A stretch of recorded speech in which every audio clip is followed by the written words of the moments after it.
me turn this light out. I feel like it's getting in the way. And then now it's like weirdly dark. But we're gonna roll with it.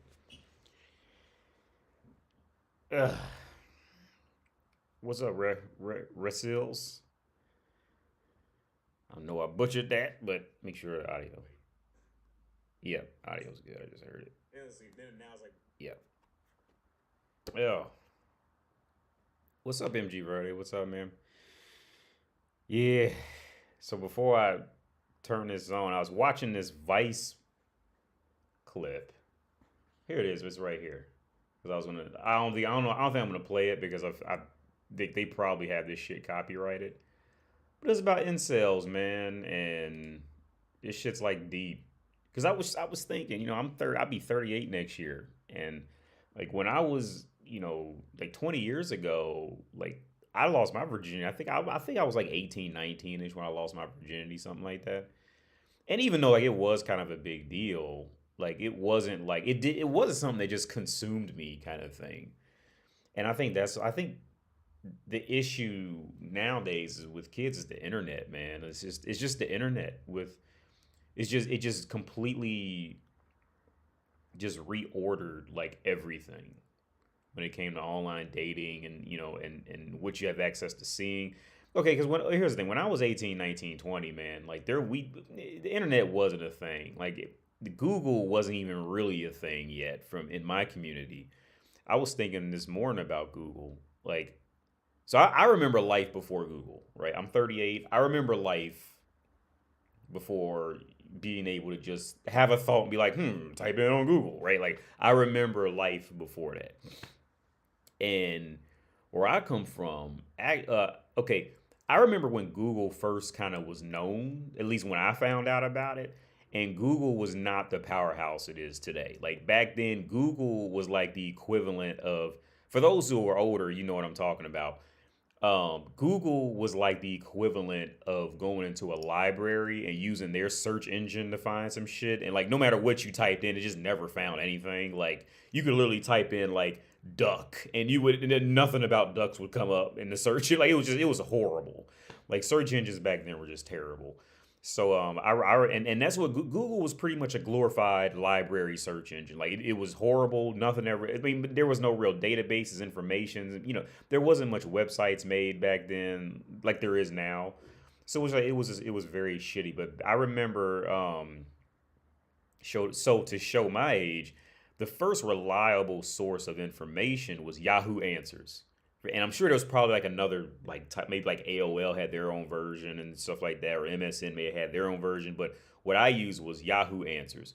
Yahoo Answers was like the first like eye-opening, like wow, like type of thing where if you had a question, you can type it in, or you could just go through questions other people had and just like read and people were replied to it. That was the first information overload, I guess you can call it. I remember with technology, with like on a computer kind of thing. This is before the days of smartphones. This was long before smartphones. Um, Yahoo Answers was the first Google. Google, from what I remember, Google really didn't become like any like from what I remember, Google really didn't become like solid to like where it is like what it is now. I would say that may have been around like 2000, I'd say 2010-ish, where it became like completely solid. Like you can type in some shit and it was done.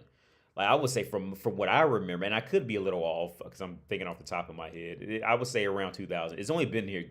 The internet and its competency has only been here for about 10 years. Um, but yeah, and smartphones just weren't even. That just wasn't even. That just wasn't even. I had an iPod Touch, the first iPod Touch, and I remember that was a big deal. And I brought it home. I was so impressed by the iPod Touch because I remember when I bought that thing. That was the closest thing to a smartphone, actually. By the way, the first iPod Touch. It was pretty much an iPhone without the actual like cell phone carrier part, but everything else is pretty much just an iPhone. Um, I remember because I really wanted an MP3 player. And at first, I tried all the cheaper MP3 players that were like $120, like $90, and every one of those things like broke, right? So I remember I returned every one of them back to Best Buy. And I finally said, fuck it, I'm just gonna splurge and spend. I think the iPod Touch back then was like 200 something dollars. I said, fuck it, I'm just gonna go ahead and splurge and buy an iPod Touch, right? And just, and I bought it. And I remember I was just completely blown away at what you can do on it. You can watch YouTube videos on it. You can go on like a legit website and just scroll down and read, and it worked. I remember being so shocked that I went to my dad and I showed him, and he was like thoroughly impressed by it. Right? I still remember that. I still remember that. And I kept that thing for years. And I gave it to this woman I worked with, and she broke it like in the first week she had it. I was still mad. I was mad about that. I kept that thing for years. But I gave it to this woman that I worked with, and she broke it like literally as soon as she got it. But whereas like, oh yeah, the internet, how the internet changed. That's where that whole side rant happened, where the internet just kind of changed perceptions on just everything with dating, right? With porn, or you go on Instagram or any website, and you like finding an attractive woman just to look at it's just there now. Whereas like when I was 18, 19, 20, we didn't have any of that, right? I mean, we had the internet. There were like websites you can go to, but back then it was like, mostly like when I was 18, it was like, I think we were just starting to convert to like high speed internet, because most of the internet back then was all dial up. So like there was no such thing as like Pornhub or anything like that yet. It was literally just like images. Like, but that's all you had to work with. That's all you had to work with, right? But even then, like porn was not like the mainstay that it is now, right? Right? Like, so I had, when I was 18, 19, 20, and I lost my virginity. I think I was like 18 or 19. But I remember just losing my virginity was not a big deal, because I was always kind of like into something. Like I always had something, whether if it was like a video game or cleaning my shoes or ironing my clothes at home. So I'd just be at home or something like that. I always had something else that I had a genuine interest in.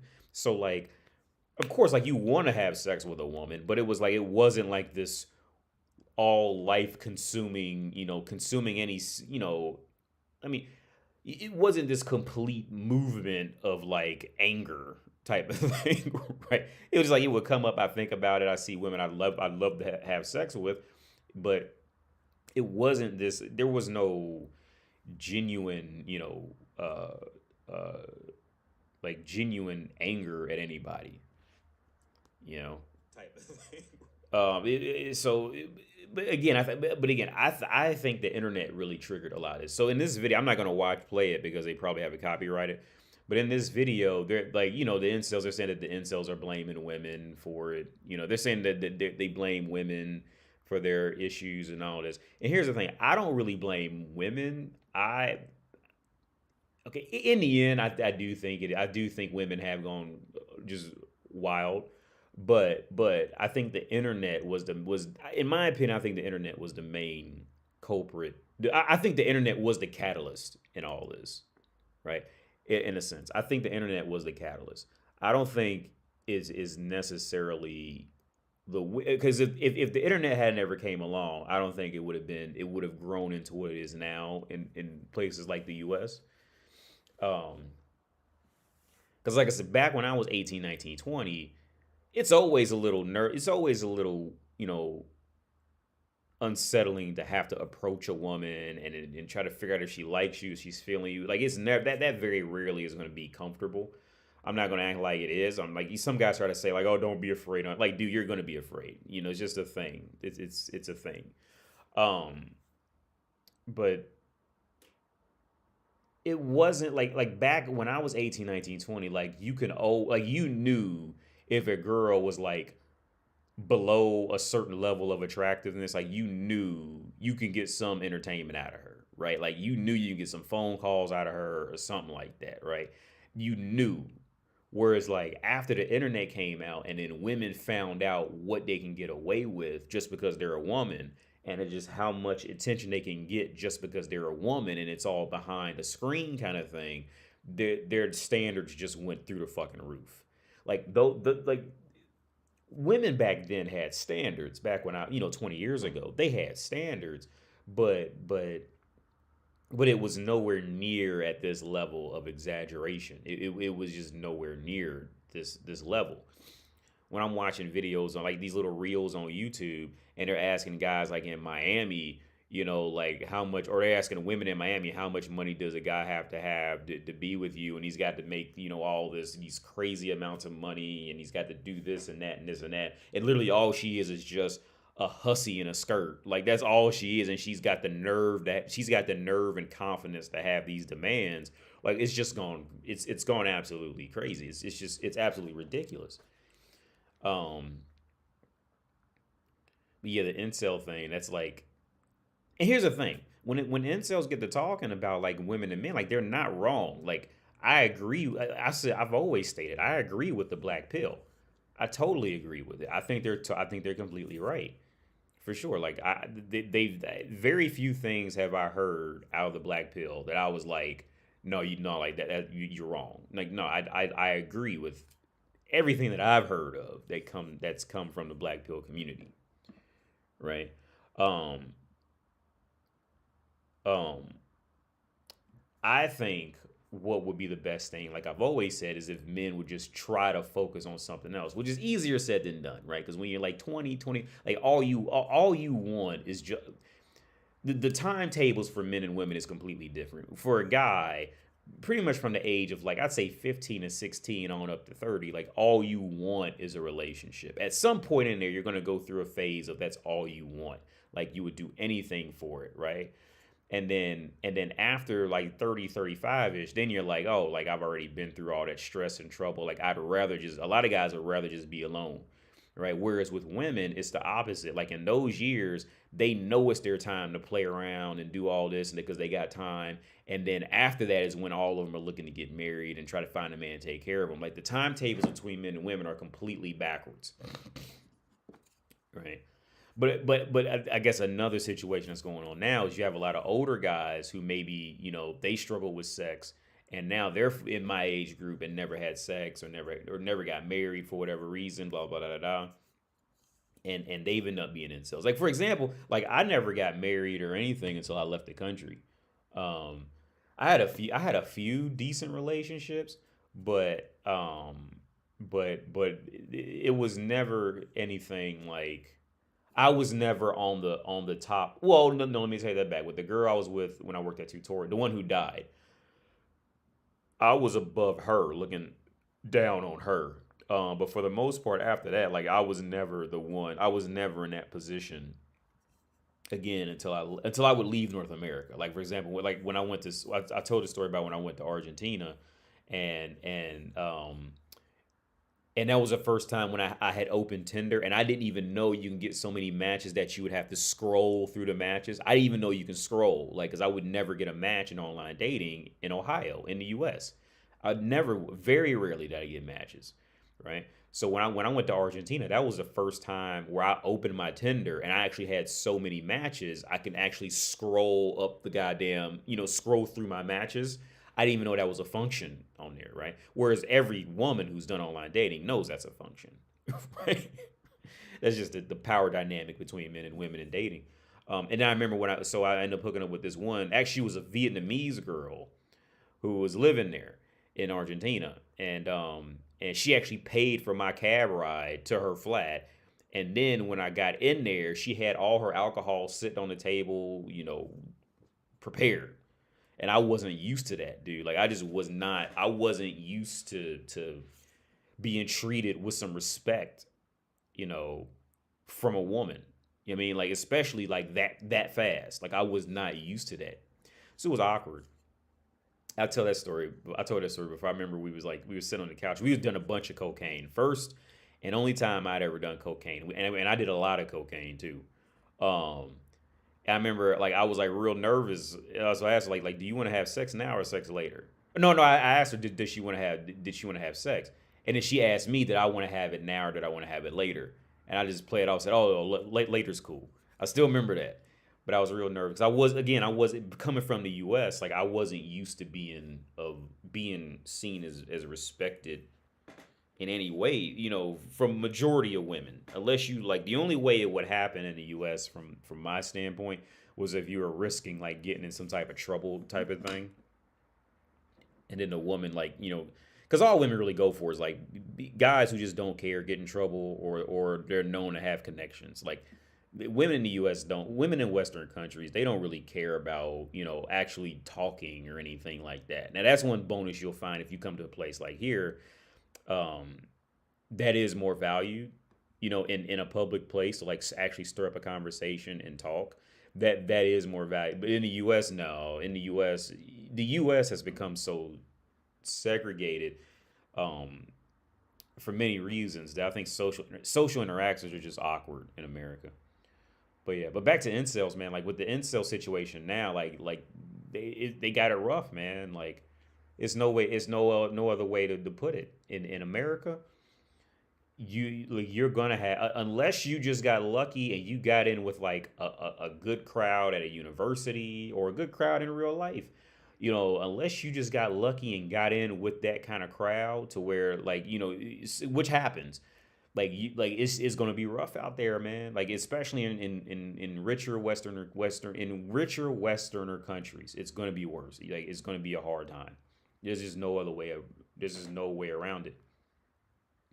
Um, because in richer countries, the women they're like it's because you're on Mount Olympus, right? So to put an example, if you lived on okay, if you lived on Mount Olympus, right? But you was just like, I mean, a motherfucker working at the front desk on Mount Olympus, like you will get no pussy doing that shit. Like you mean like you will get no pussy being the fucking bellhop on Mount Olympus, right? And but here's the thing, like from the woman's perspective, in a way, like I said, like let's use the U.S. as an example. They're living in Mount Olympus right now, right? And if you're not one of the gods, you're a fucking bellhop, dude. You're fucking working at the front desk.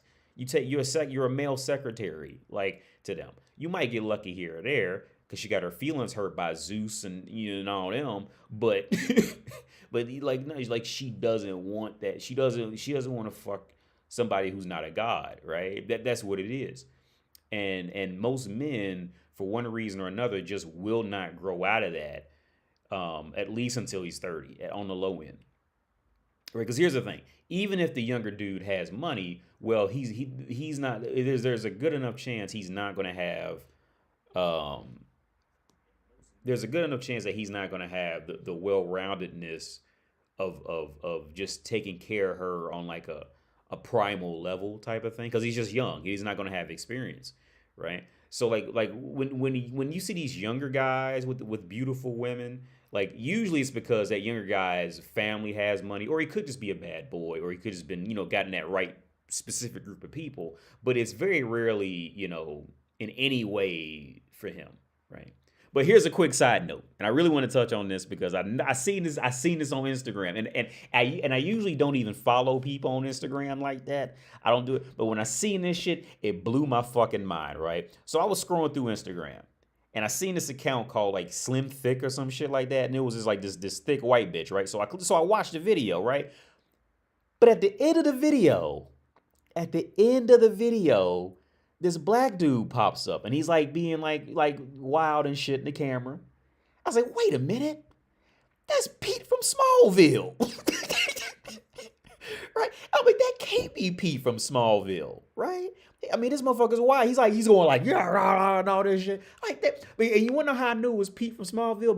Because his hairline. That motherfucker has a weird hairline, right? And you don't see many motherfuckers that look like that with a hairline. Like his hairline makes him iconic for anybody who knows Smallville, right? And so when I was like, wait a minute, that's Pete from, that can't be him. So I scrolled the comments, and somebody in the comments section that said, must be a long way from Smallville, right? And then he replied something like, yeah, this is my channel. So I went to his channel, and it was him. This dude is living a great fucking life. Like, I was shocked. I was shooketh when I seen that shit. Like, Pete from Smallville is off the chain. That motherfucker is that motherfucker is wild in a good way. That motherfucker is wild. Like I would have never guessed Pete from Smallville would have been on some shit like that. So I had to follow him. I had to. That shit was wild. Pete from Smallville. That motherfucker is off the charts, man. Motherfucker is wild.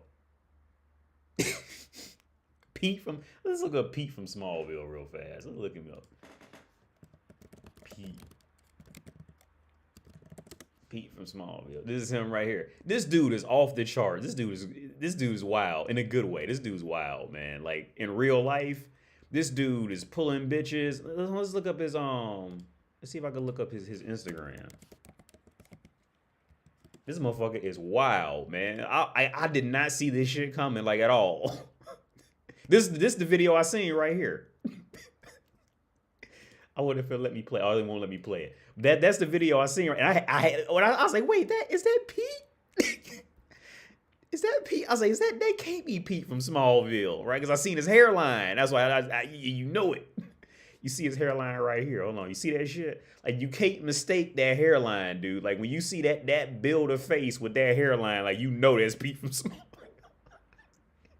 I ain't even trying to roast him like that. I'm just being, but look at this motherfucker. This motherfucker is wild. And I would have never guessed Pete from Smallville would be on this shit. That's Pete from Smallville. You know what I mean? This was him. That was it. That was Pete on Smallville. That motherfucker's my idol, man. He did a show that was based off Superman, and now he's living it. That motherfucker's my idol at this point. I said, I'm good, but I'm not the best. I'm far from it, and I'll happily admit it. That motherfucker give me a run for my money. That motherfucker is off the charts, man. Like, yo, that's my idol. Pete from Smallville, the Tindler Swindler, them motherfuckers are my idols. We've been investing. The Tindler Swindler.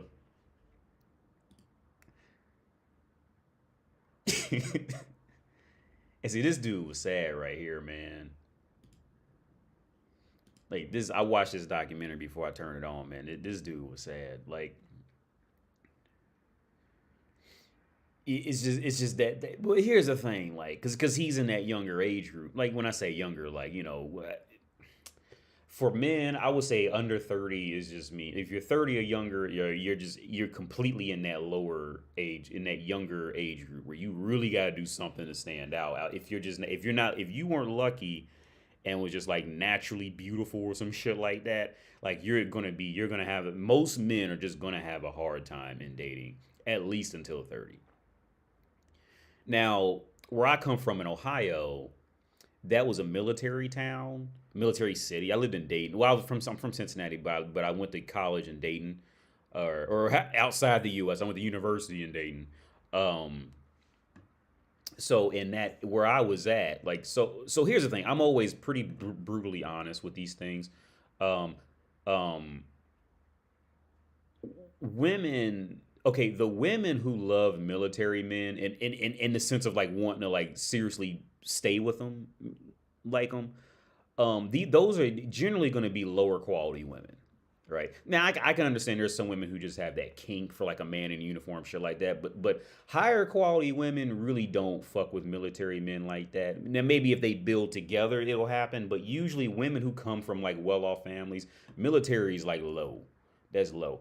So and I'm using because I went to the military because I know where I came from. I didn't come from a rich family, but we weren't poor either. But we in the terms of the world, like I was in the lower portion of life. Let's put it like that. I wasn't poor, but in terms of the world in North America, I was on the lowest portion. So where I come from in that area, especially since I started at a community college, that's usually going to be the lowest of the low of women at community college. And that's where I went. That's where I got my 2 degrees at. In that area, a woman would fuck with you if she heard that you went to the military. Like if you were in the military at a community college, dude, like you will get some pussy for that.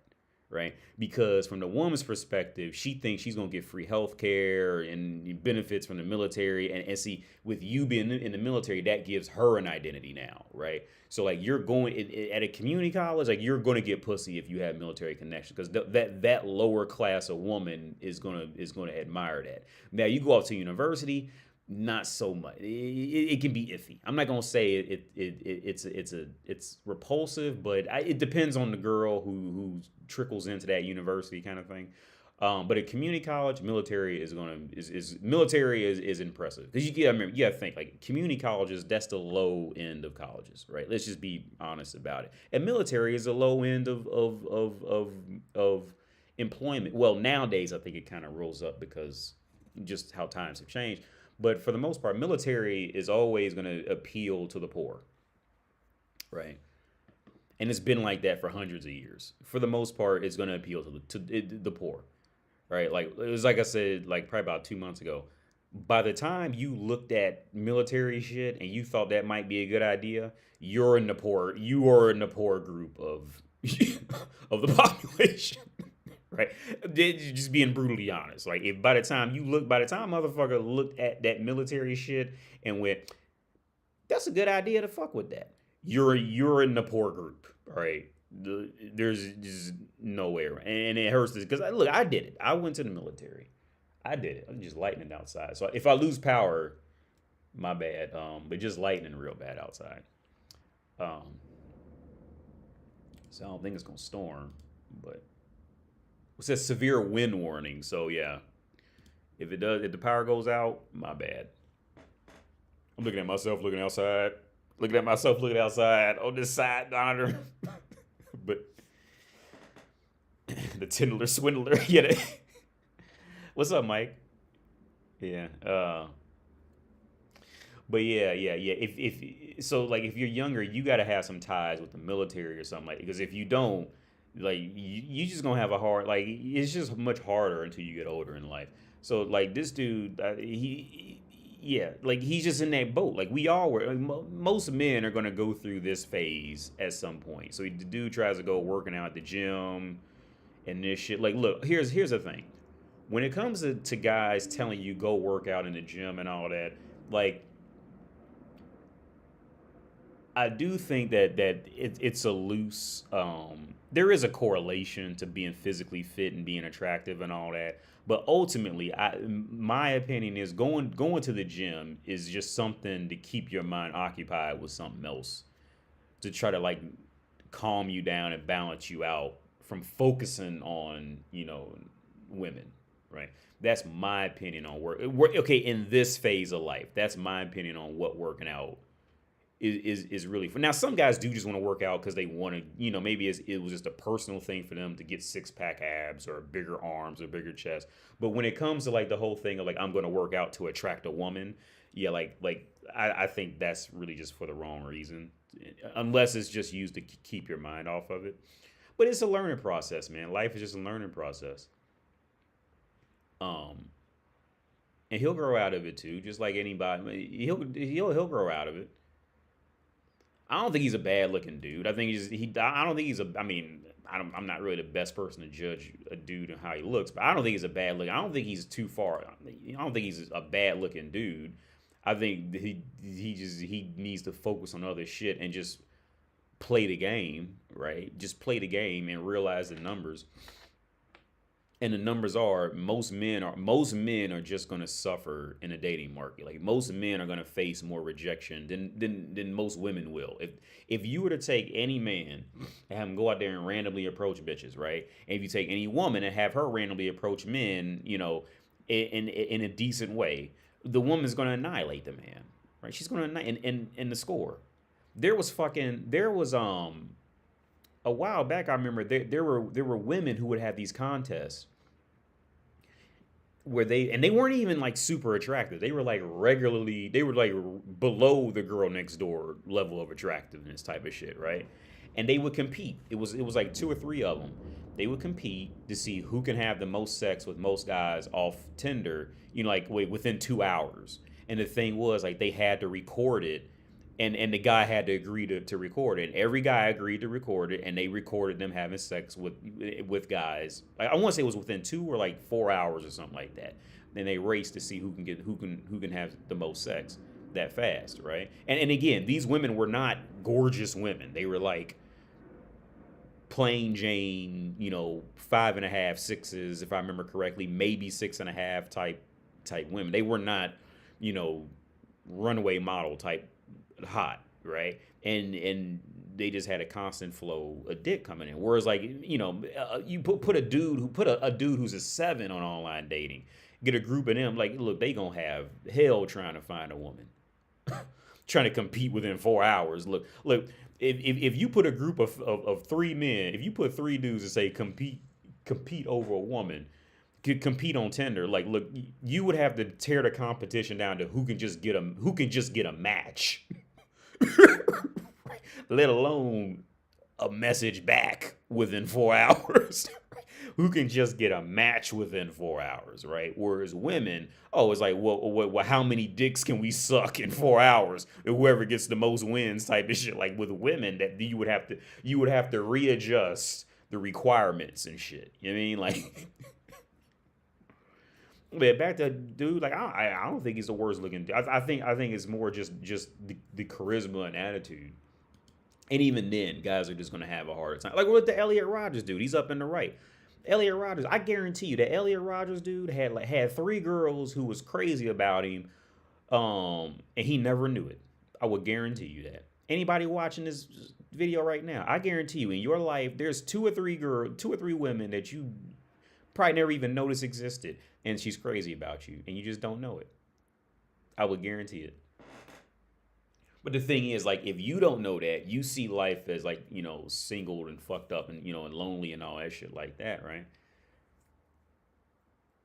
But see, and that's where I go into loneliness on different groups, because loneliness for a woman and loneliness to a man are 2 completely different types of loneliness. By the time a man is lonely, like, there is nobody to text him back, write him back, call him in his world, right?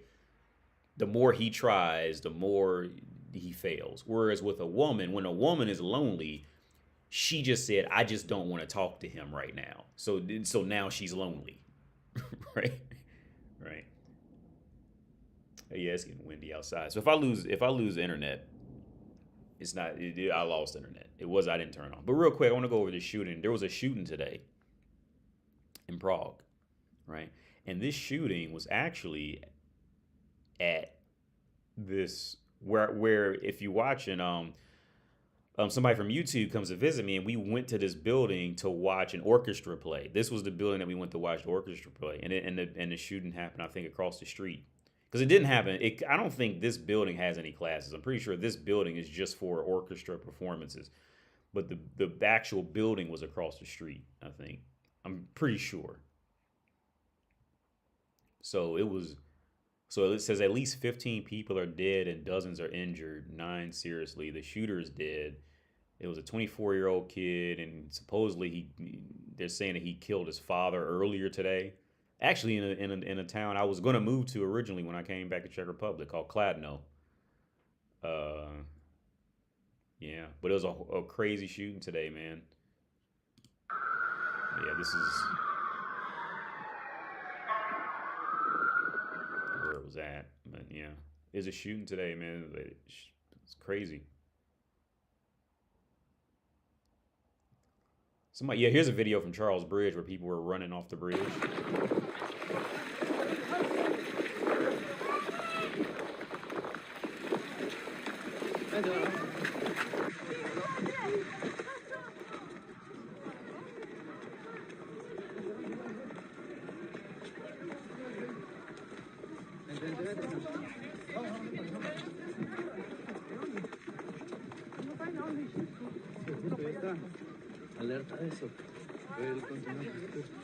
They were just running.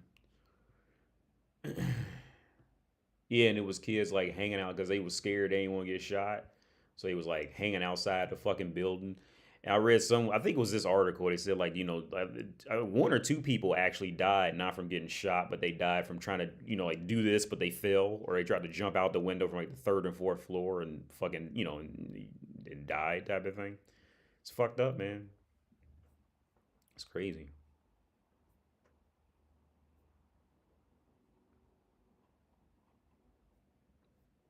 It's wild shit. And you know what's crazy? What's even more crazy is like there was nothing saying that I shouldn't have been down there like when this happened. Like maybe not I don't go to Charles Bridge much, just because it's Charles Bridge and that's just where tourists are always at. So you always want to stay away from there. But like this street is actually not far away from the public library, from the library. It's actually not far away from the library where I got that book from. It's literally like, I can show you guys actually where it is. Let's do this. I'll show you guys exactly. It's not far from the library. From the city library.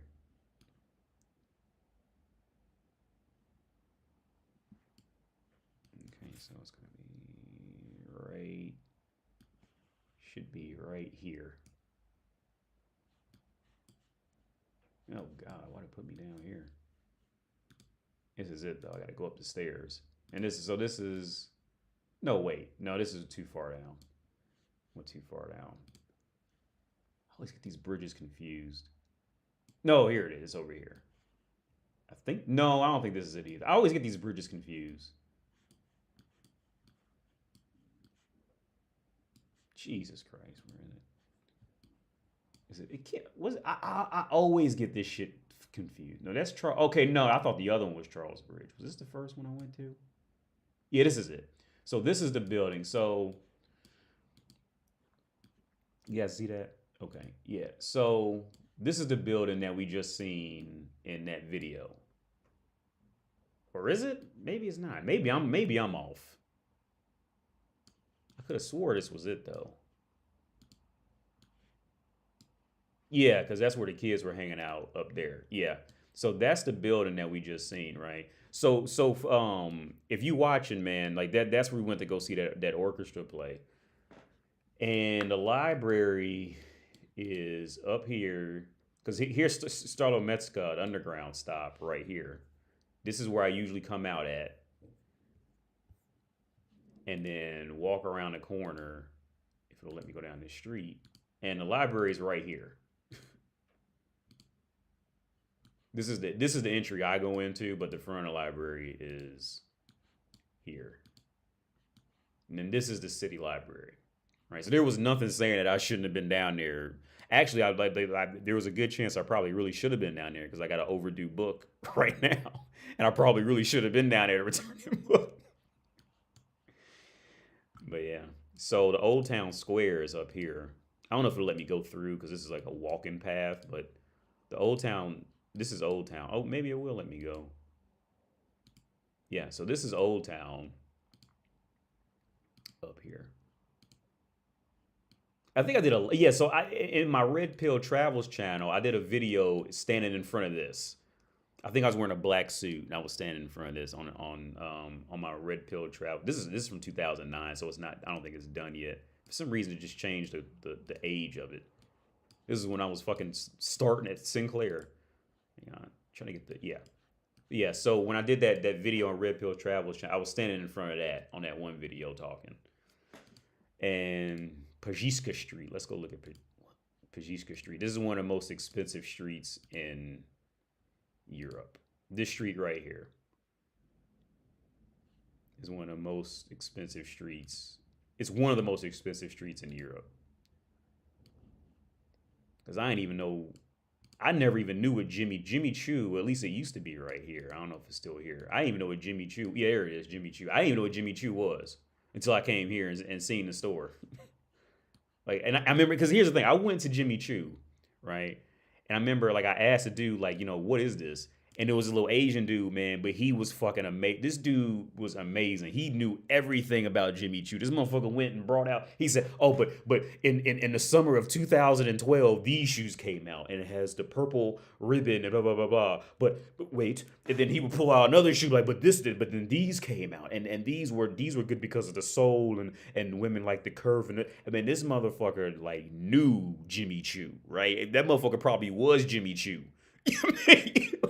Because I don't know how he knew all that shit. Look, I wanted to buy some Jimmy Choo shit just because he was that fucking great at his job, right? I don't even know what this shit is.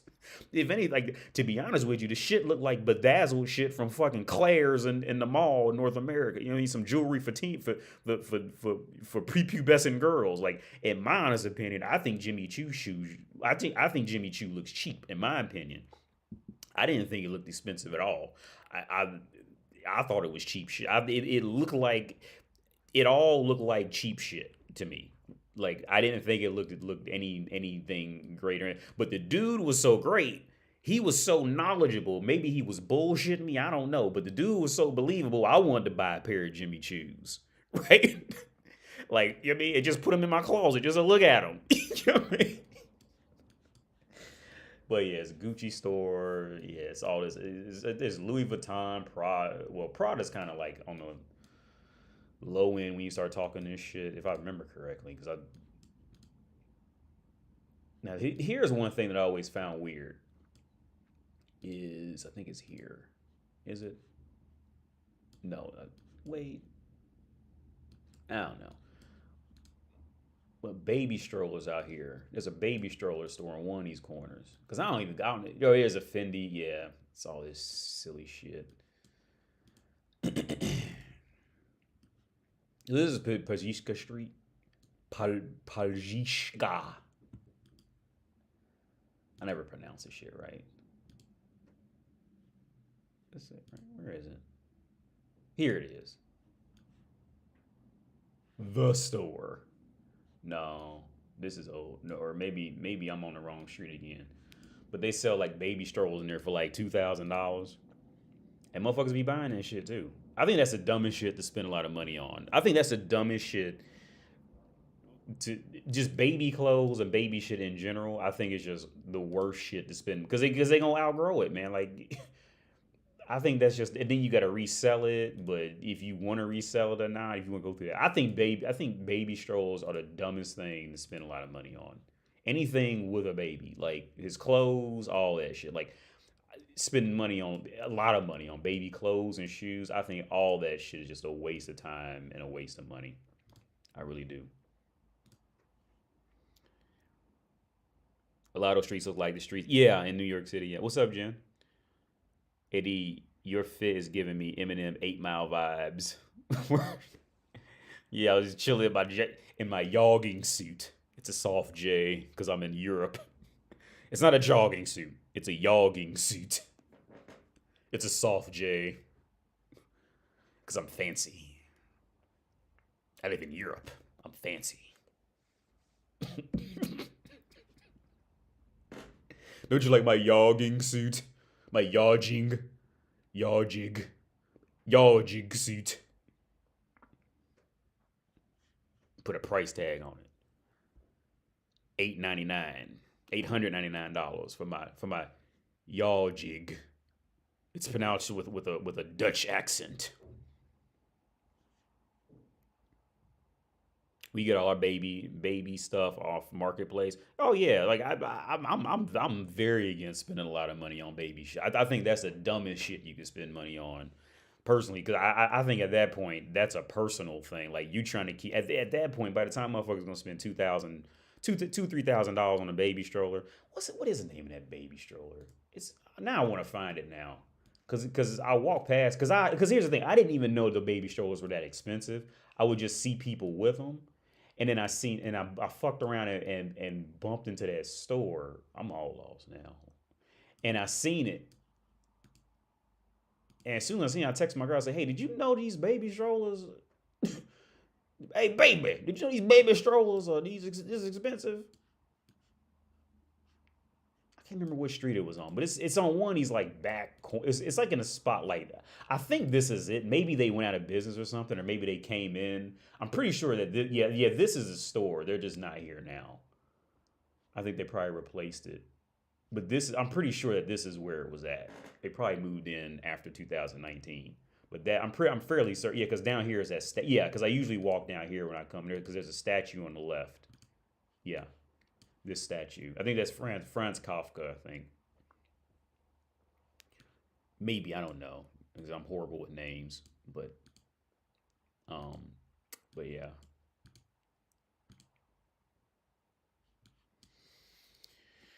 Yeah, but yeah, with buying shit, baby, like by the time you're gonna spend $2,000-3,000 on a baby stroller, I think that okay, to me that's clearly a sign of either trying to keep up with some social status or maybe that person just has some type of thing about it, you know, because at that point that's too much money for a baby stroller. A baby stroller, dude, like that's too much money.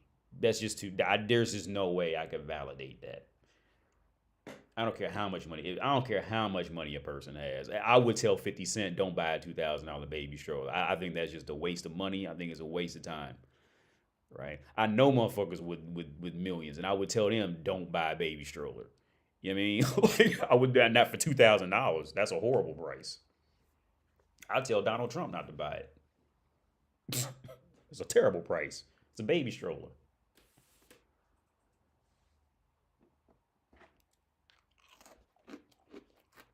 Now, we did buy our baby stroller. Okay, so I bought a new one. Now, I didn't want to do that. But the baby stroller market over here is fucked up. The motherfuckers ain't playing. Like with electronics and shit like that, the motherfuckers ain't playing. If it's heavy or if it's electronics, the market over here is fucked up. When motherfuckers was wanting for a used one and all that. Well, yeah, okay, now to be fair, okay, and here's the thing. When my dad was talking to me about getting baby shit, right? And he said she's going to want all new shit. As we told me. He said she's a woman. She's going to want she ain't going to want nothing used. You know what I mean? And so, but the weird part was, she was actually going out finding used baby beds off Facebook Marketplace. So, like, oh, okay. And we paid like $20 for that baby bed. Well, you can't see it, but it's behind me. And we got a baby bed at another flat. And I think we spent in total maybe $50 on that shit, right? So I was happy. So at that point, I do what my dad told me. You know, on top of that, her mama was buying in clothes and shoes and all that shit. So at that point, I took it as, okay, look, if she asked for a new baby stroller, I'll buy it then. You know, because she really did do a good job at pretty much the money that was spent on everything else that I know about. She did a really good job with that. So I went on ahead and splurged and spent like the regular price for a baby stroller over here. I think it came like $250 or something like that, which I think is too much. And it did. And on top of that, it wasn't even like the car seat attachment thing. It was just like the baby one. Then when he's in the bigger one now where he sits up all the time. They about $250 for that. And on top of that, the thing was broke. So we had to send it back. And that was a hassle. That was a fiasco.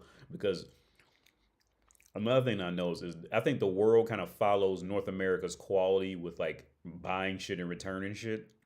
So, but with that being said, I think a lot of the rest of the world is like it's still kind of awkward with it. Like it doesn't feel like a smooth transaction. Like in America, you know, if something's broke or some shit like that, it's not gonna be any hassle. Especially if you got the receipt. I mean, in the box and shit like that. In America, you know, if you got a problem with anything you bought, you can return that motherfucker, right? You know, and it's not going to be, usually it's not going to be too big of a hassle. I mean, I'm sure there's scenarios, but usually it's not going to be a big a hassle. Like over here, they trying to adopt our ways, but you can tell like it's not really in them to be on that, right? Because you can tell like it's not normal for them. Like it's still kind of seen with this type of shit, right? In America, we'd be like, look, take this motherfucker. I want it. Bye. Send me my money in my bank account.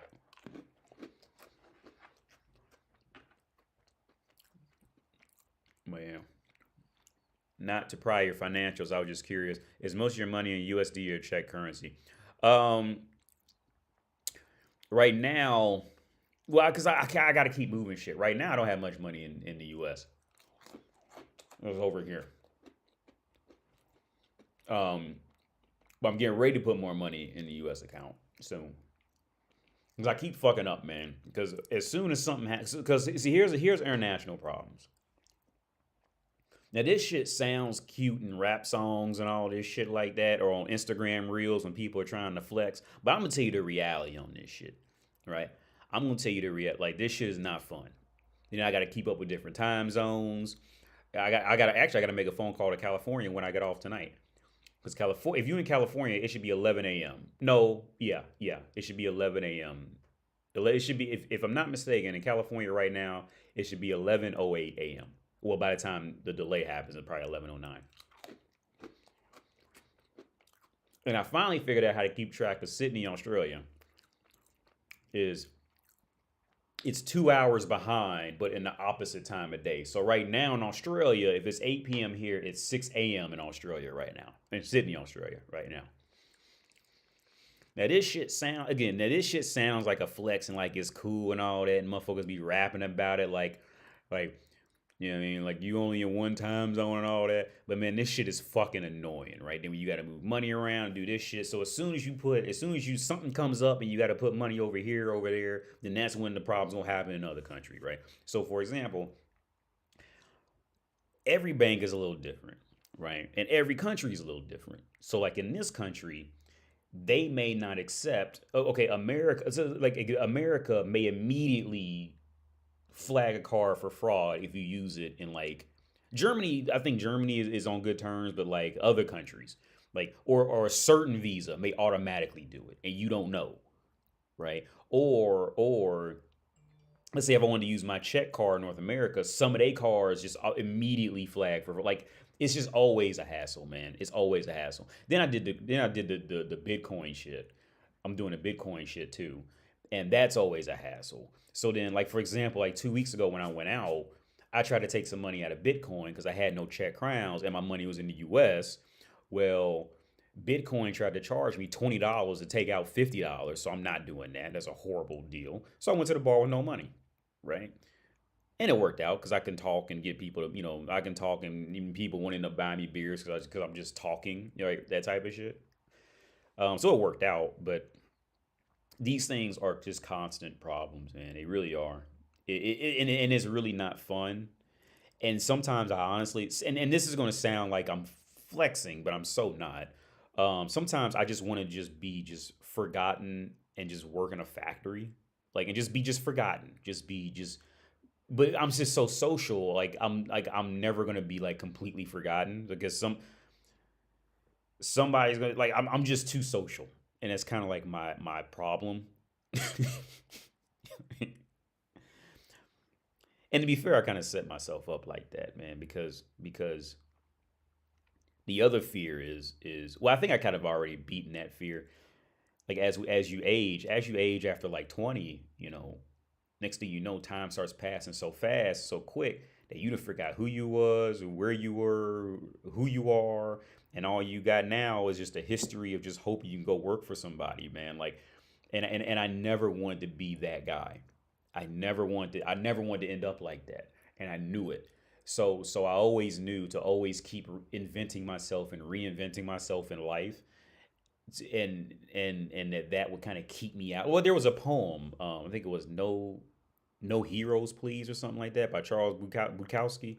He's like invent yourself and reinvent yourself, never fall into the clutches of mediocrity. And I really lived my life by that shit, man, because I never wanted to be stuck in that. But I think what I've done with my life now, I think at this point, if I choose to go into there, like now I can go and do that and then get out of it. Whereas like had I to live my life like that up to this point, I'd just be too submerged and it'd be very difficult to get out of that life because you just become conditioned in a certain way. But with that being said, I sometimes I do kind of wish I could just not deal. Sometimes I honestly like really think about what life would be like if I had never left Ohio, and I would just like work in a warehouse or factory, and I never would experience some things, and I could just like looking back on it now, I see it as life being easier, because now I just wouldn't know certain things. I had options and things exist in the world. Some with me in my position now, looking at that life, to me that feels like an easier life. Like it feels, from my perspective. And this sounds like a shitty. Again, I get like it sounds like I'm doing like a shitty flex, but I'm completely serious, and I've always been serious when I talk about this. I'm always serious about this shit. Um, to me, in one way, I kind of view it as a loss, but in another way, I view it as as peace. Like I kind of wish I could just work a 40-hour a week job and go on cruise control with that, right? And just do that, because I think life is just in many, I say it in overall aspects, it's just easier, right? Because when you're doing that, you're just kind of just going to work on somebody else's shit, using their shit. None of that's your shit, right? You're using somebody else's shit. You don't have to worry about losing any money, gaining any money, because you're on a wage. On some level, you're on a wage. So all you gotta do is show up, do work for somebody else, and just go home, right? Like you don't have to you don't, because I say all the time, living with yourself is a full part-time job in itself, right? I think that's a very serious topic that I think people close to retirement age should really look into and study, because just living with yourself is a full-time job to manage, especially in the beginning. But yeah, I think that working a job is now that's easy for me to say, because people working jobs, you're tired. I get that you're tired. You're there 8 hours a day, shit like that. But in reality, I think that's the more easier way out of life, to be honest. In many ways, and everything has pluses and minuses. Don't get me wrong, but yeah. That's how. So when I'm showing you this, like motherfuckers, like damn, this motherfucker walking down streets like this, like yeah. But like with anything, man, like you're gonna get tired of it. With anything, it's gonna turn into like another day. Anything you do is gonna just turn into mediocrity, no matter what it is, dude. Everything you do is just gonna be mediocre. It's gonna end up becoming mediocre, no matter what you do. Right? Where am I at? Oh, I know. Okay, oh yeah, yeah. Okay, yeah. So we're going back to that. To where the shooting happened in this area. Yeah, I'm at that point too. Screw that 9 to 5 long term. I'll do it to accumulate money, but definitely not trying to do it forever. It's mediocre. Did you talk? Yeah. The shooting in Prague. Yeah. Oh no, well this is another article I wanted to go over. But the shooting in Prague happened here, or at least there was kids in the pictures online. There's kids like hanging out the window. Like somewhere, either on here, it's probably on the other corner, but it's up here. This whole street was like shut down, and there's a tram stop. This tram stop right here got shut down because of it. There's no more trams going through here. There's a sushi spot I always wanted to eat at down here, and then I never made it over there. I still want to. Let me see if I can find that sushi. There's a sushi spot on one of these corners I always wanted to try. I think it's right here.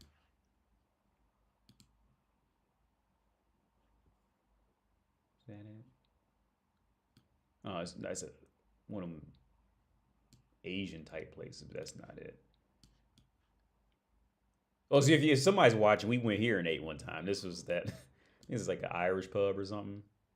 Yeah, well, I met there with somebody from YouTube. We went in the basement. I got there first, and I went to the basement and got a table. Yeah, this is sushi. Yeah, that is it right there. Because I wanted to get sushi out of here, and I still never made it over there. This fucking tram. God damn it. Anyway. Exactly, and that's what gets me. I want to have time to do other things and learn other things, and be doing this and not doing the same thing all the time. It's pluses and minuses to both lives, man. Like nobody has it all. One thing I could guarantee you is nobody had like the song Mr. Jones. I don't know if that might be before. It might be even before my time. There was a song called Mr. Jones by the Counting Crows. It was pretty much like their one-hit wonder song. And it's still a great song, by the way. I'm not trying to like roast them. But it's a great song. Great song. Great song, Mr. Jones by the Counting Crows, and in the video, well, in the song at the end, he's singing about like me and Mr. Jones. This is something, but at the end he says everybody wishes they were something they weren't, right? And he said at the end, Mr. Jones wishes he was somebody just a little more funky, right? Like it's just that thing. Like everybody, no matter what you get, man, it's always gonna be. You can always be a little better, a little faster, a little stronger, a little fatter, a little skinnier, a little muscular, a little, bigger nose, small. It's always going to be that, man. Like nobody had. Donald Trump sits up and wishes he was somebody else. Elon Musk, if you really sit him down and get to talking to him, he'll sit down and tell you, I wish I was like Robert Downey Jr. or something, like, right? Like, I mean, like everybody it's going, so it's not just you. I just want to make it clear. It's not just you in the workforce or anything like that. Everybody's going to have that go on, right? Like, if you really sit them down and ask them, you know who I'm jealous of? Like I want to be a dude like him. With Sherlock Holmes, I always wanted to be like a Sherlock Holmes. What's that dude that I looked up a while back? Oh fuck! Wait, maybe he has a shirt like this. I mean, a video, something along the lines of this. No, that's gonna be way too broad. It was this Indian dude. I think he's like. This dude, right? I want to be this motherfucker, man. I'm jealous of him. I want to be him. Yeah, yeah. I love his shit, man. I think he's a great dude. I think he's just a very knowledgeable, great dude. Like I'm jealous of him. This motherfucker know everything. Like I'm jealous. I'm sitting over here in Prague with a baby, with a flat overlooking Prague, and I want to know, you know what I mean? I want to be him, right? Yeah, you're right. You'll never be fully content. I heard someone say the most happiest people. Some say the most happiest people are the people who are creatively discontent. Yeah. Yeah, 50. I watched a reel where 50 Cent was talking about an $80 million house, and he said, no house is worth $80 million. He said by the time you spend $80 million on a house, it's a museum at that point. Like it's not a house anymore. And he went on to say, yeah, there's motherfuckers who live in a 1-bedroom apartment who, you know what I'm saying, who have more fulfilling lives than people living in, mansions type of thing. And he's right about that. Right. I mean, about one friend of mine, he blew up after university too. And he ended up he ended up making great money, living in great houses, can afford anything he wants. This dude did everything, man. And when it comes down to it, like he's sitting up miserable because he doesn't have any kids, right? And he can't, and he's not finding, and girls like reject it. Because I remember one time we hung out, beautiful house, by the way, and we hung out sitting in the backyard. And he got reeled down because he was hoping to get a text back because he said nobody ever texts him back, right? Beautiful house, relatively well educated, all that shit like that, and that's what he was down about, right? About getting a text back because no woman was writing back at the time. It's just always going to be something, man. It's always going to be something.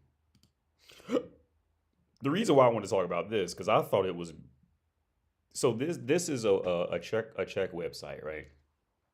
About, you see at the top left, expats.cz. And so it's like, news in English about Czech Republic. And so the title is Multisport No More. No, so multisport, from what I understand multisport is, I'm not really 100% sure, but from what I understand, multisport was pretty much a package. So when you work a full-time job in Czech Republic, they would pay for your gym membership. They would pay for example, my ex-wife, she would get they would pay for your food, your lunch. So you get paid for your lunch every day. They would give you these tickets, and you can take these little tickets to like grocery stores or restaurants and pay with that ticket to get what you wanted, right?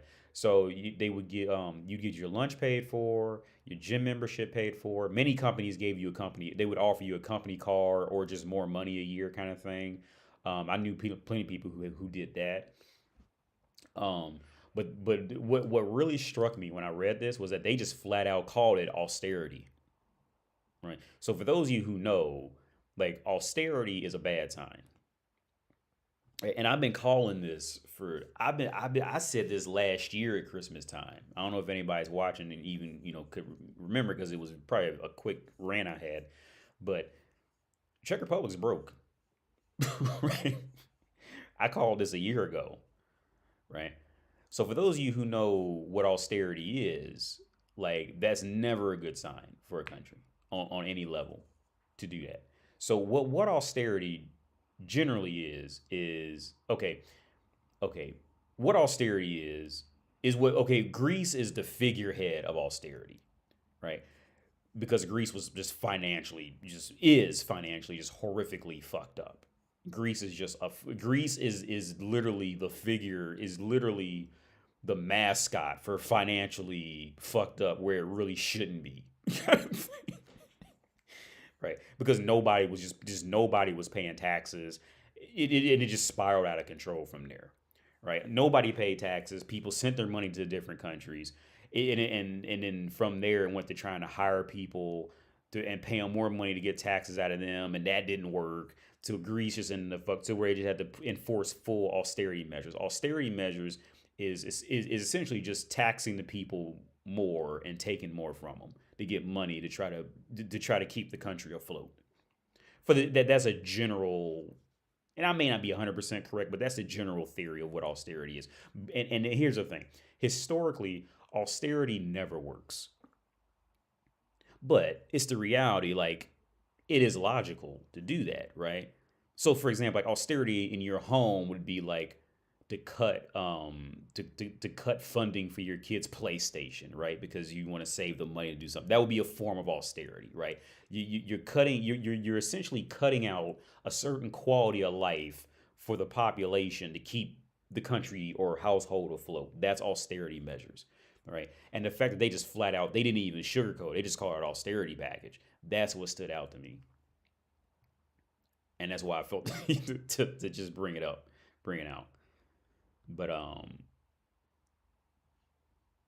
But yeah, and I called this last year and this year I told my girl like things must be getting really bad, and I told her this about maybe about 2 or 3 months ago. I said things must be getting really bad in Czech Republic because they're starting to paint Jesus on trams, right?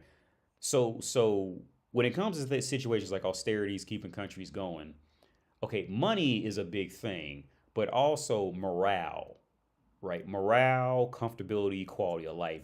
All of these are just as much as important within a country to keep it in good shape, right? And see, painting pictures on Jesus, doing things like painting pictures on Jesus, starting to let Christian churches advertise in front of Walmarts, and having grants for Christian churches to go out and advertise, or Catholic church, whatever the fuck, Catholic Christian churches to go out and do this, paint their shit up on the walls. See, all that is done to build up morale, right? And I told her back then, yeah, things must be getting real bad in Czech Republic because they painting Jesus on trams because they're trying to keep that morale up within the people. But yeah. But yeah, they're gonna start cutting all that shit because they broke. Well, everybody's broke. So everybody wants to look it up. Yeah, but you can see it. They cutting because they sitting up waiting for Germany to give them some money. That's all it really is. They waiting. They waiting for Germany to pay them to keep them out. Look, motherfuckers be getting mad when I say that, but that's what I think is the reality, man. They paying them to keep them out. It's fucked up, but that's the truth. Keep them motherfuckers out. The UK finally had enough of it. It just said, look, we just separate from y'all entirely. Because, yo, man, you're like, when I go down that rant, man, like, that's just, I'm like the black dude who called out Adam 22's hoes. Like, it sounds mean, but it's nothing that's like, you can't say I'm completely wrong about it. I can see how you maybe don't agree, but yeah. If your friend could go to if there's a vid on YouTube where this black dude got a gorgeous Chinese vision. Trust me, if you see the dude, he's punching way out of his league. Well, yeah, because at that point, see, here's the thing, like being a black dude in the world is a really weird situation. And I think, and in the same instance, I think being a white dude can be a weird situation, right? But being a black, okay, here's the thing: being a black dude in the world, and then being clearly capable, you know what I mean, to like travel and survive, shit like that. Sure, you still gonna come across people who just flat out say like, I don't date black men, I don't want black babies, that totally happen. Um, but at the same time, the black dude can be seen as better because he's something different, right? Especially if he's well educated, got his shit together, shit like that. He can shoot up in the rankings. And then like on the other hand, like with being a white dude traveling, like I think that there is a benefit of just there's a certain benefit of having immediate respect, but I think the downside is people can be a little too comfortable. Let's say use Europe as an example. Like being white in Europe, people can be a little too comfortable with you, right? And I think while being black, like people are a little off with me. So I think a lot of times that can kind of help me not go through certain issues and certain problems. Like for a perfect example, me and my girl, we was walking to the tram. We were walking to get on a tram, right? And she was walking with the baby in front of me with the stroller, and this woman starts talking out the side of her mouth to her, and they complaining to each other in Czech, right? Now here's the thing: I know for a fact that would not have happened to me if I was pushing a stroller, right? Because it's kind of that thing because I think it's like as being a black dude, I think we kind of get that added benefit of we might be violent or might even if you don't look violent, we're associated with strength and violence kind of thing. So I think that kind of makes people kind of stop and think twice before doing something wild. Whereas my girl, she's white, she's Czech, and I've noticed that I guess I got another example. People will immediately feel a little more comfortable to be ridiculous around her instead of me. Because I got another example. We were at the grocery store about 2 weeks ago, and it was just me. I don't think we did have the baby with us. And the way we were in line, I think the guy standing behind her didn't know that I was with her. And so I went and I put the shit, I put the food up on the table to ring it up and shit. And I go to the other side to go pick it up. And my girl, she's still standing back there. And the dude just comes up and slams his, gets pretty close up on her and just slams his basket behind her, right? And I immediately just look at him and stare at him for a minute, and he would not make eye contact with me at all. To the point he had to know I was staring at him, right? So I didn't say anything because the way he slammed it was bitch, you need to move type of shit, right? So just to make it clear, he wasn't in a hurry, I intentionally started packing my shit slow and then walked and moved her out the way and stood next to him and started packing my shit up slow just to see if he would say some shit to me, just to see. Right, if he was gonna try any sense of or anything like that, just to see if he was gonna do it, and he never did. Right, it was one of them things. So I think being black in certain contexts can kind of make the world a bit hesitant to try you. Whereas I think if you're white, I think whereas if you're white, I think the world's a little more comfortable with you, so they will they don't hesitate on trying you. And that's why I always say a friend of mine, Brandon, if a friend of mine, Brandon, if he ever travels abroad, I told him I do not want you traveling alone abroad. I don't want, because he's white, and I've watched how the world can treat white people when they're off alone like that because they're too comfortable with them and they'll try something on them. Right now on the flip side, right? So where I learned these little tidbits was when I was in a homeless shelter when I started community college, and what I noticed really quickly, very very fast about living in a homeless shelter is people only fuck with people they feel comfortable around, right? In the general population. Not talking like prison or anything like that, but in the general population, people only fuck with who they can look at with this sense of predictability in their eyes, right? If they look at you and they don't have that sense of predictability in you, they usually don't try to fuck with you like that. And that's one, and I noticed that when I was in the homeless shelter, because I'm the smallest dude in the homeless shelter, right? I'm not a big guy. I'm 5'7", 140, 150 at, on my heaviest day after I just ate a full course meal, right? And how I learned how to survive in that shitty home, in that rough homeless shelter, was I always dressed differently. I always just kind of walked and talked differently, or I just didn't talk to anybody, right? And what I noticed real fast was that they try to size you up, right? Like it's the whole sizing the person up. If they try to size you up and they don't really quite know what you are, it's like that will suppress a lot of that aggression to try you on something. But if they can look at you and clock you, like, oh yeah, you must be a nerd or some shit like that, then it's all systems go to because it was some young kids in there. Them motherfuckers was wild, right? But they never fucked with me. I told the story when I was living in the homeless shelter. I was sleeping right next to this dude who was snoring, right?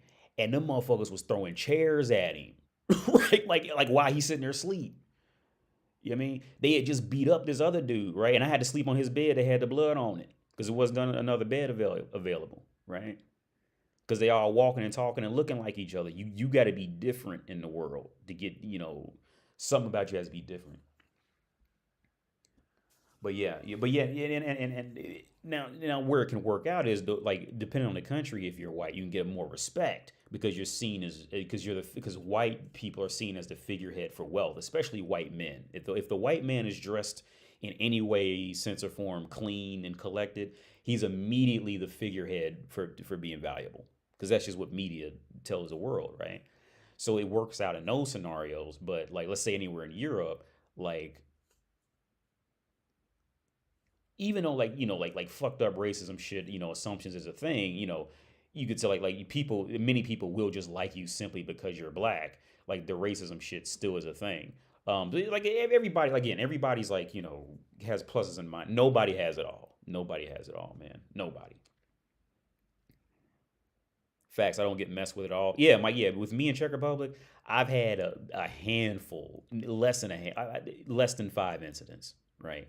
Whereas like people like my friends here who are all, most of them are white, it's always a story about how they got into some altercation, the tram stop driver yelled at them for something like that. I have never had, I mean, very, very rarely has there been a true, genuine, where I've never had to yell. No, there was one time I had to yell. This dude tried to pull off that was a random situation. But, there was only one time and even then when I just told him to go, just go, because he was in his car and I was walking with my girl to a restaurant and I yelled at him. I told him to go, but very rarely has it gotten to I haven't had a situation like that. Yeah.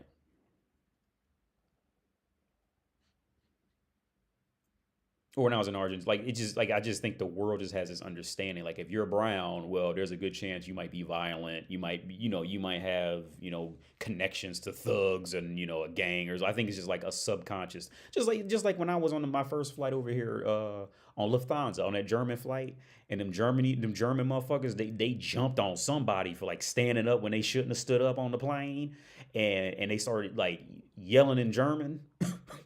Yo, motherfucker, my mind went immediately to the Holocaust, to Hitler. When I start hearing, I'm like, Hitler. So I get it. I get it. I get where that can, how that happens. If all media tells you is one thing, it's all and when shit gets real, you're going to immediately revert to what you've heard off media. That's just what it is, right? Media is very powerful. I still remember that. And the dude was real nice to me, man, which was really weird.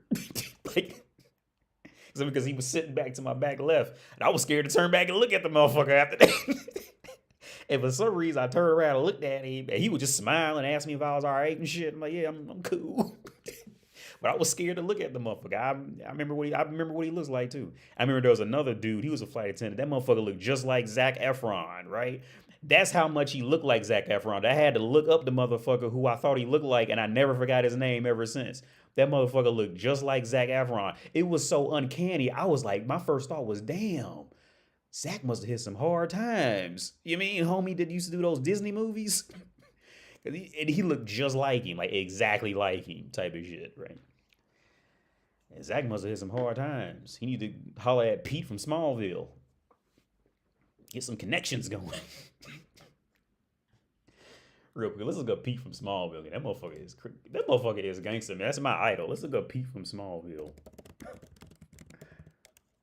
Yo, I would love to have a conversation. Yo, man, I'd be starstruck if I met Pete from Small.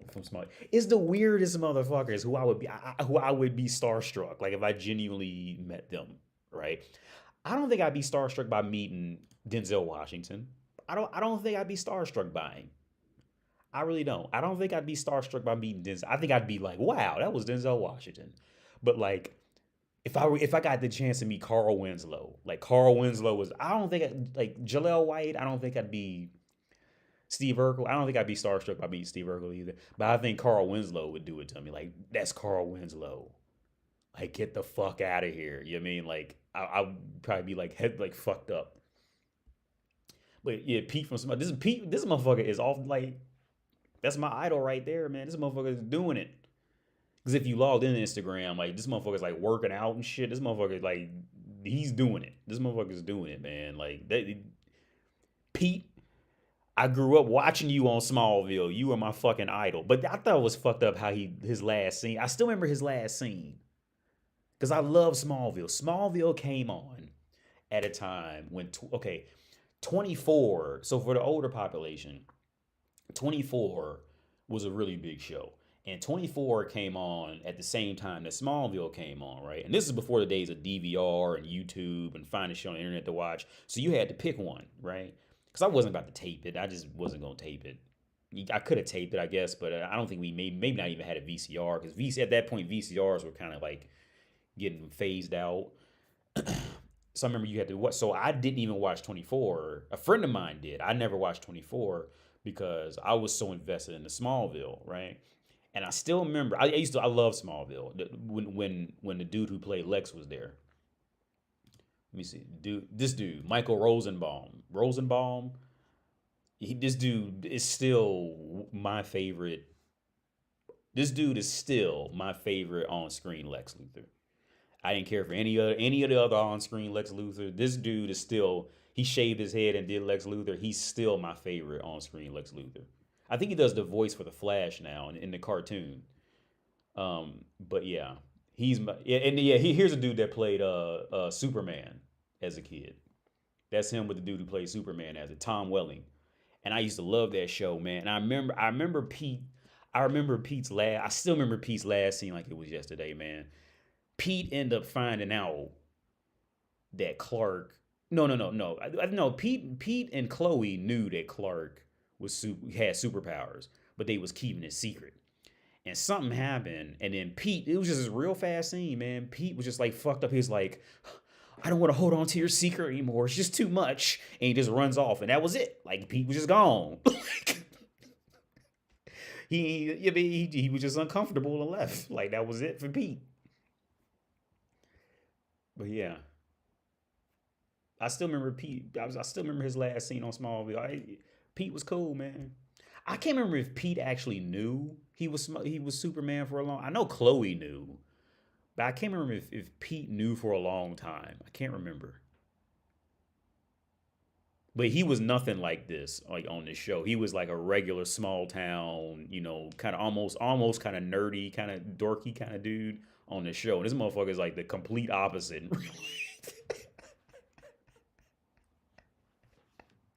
Well, that's my idol. Yeah, you my idol, Pete. Kicking ass. 24. Yeah, 24 was a real big show back then, man. I watched maybe a couple episodes when it was like a rerun of Smallville. I watched a few episodes of 24, but by then I wasn't invested in the show, so I didn't really know what was going on type of thing. I knew like every hour of the show was like an hour in like real time of the show kind of thing. And I guess it was like 24 episodes like in a season. And that dude's career, Kiefer Sutherland, I think was his name, his career just like exploded off of that for that time. He was like, you know, he was the shit off of that show. Lana Lang. Yeah, I mean, all them girls. Yeah, all them girls was hot back then.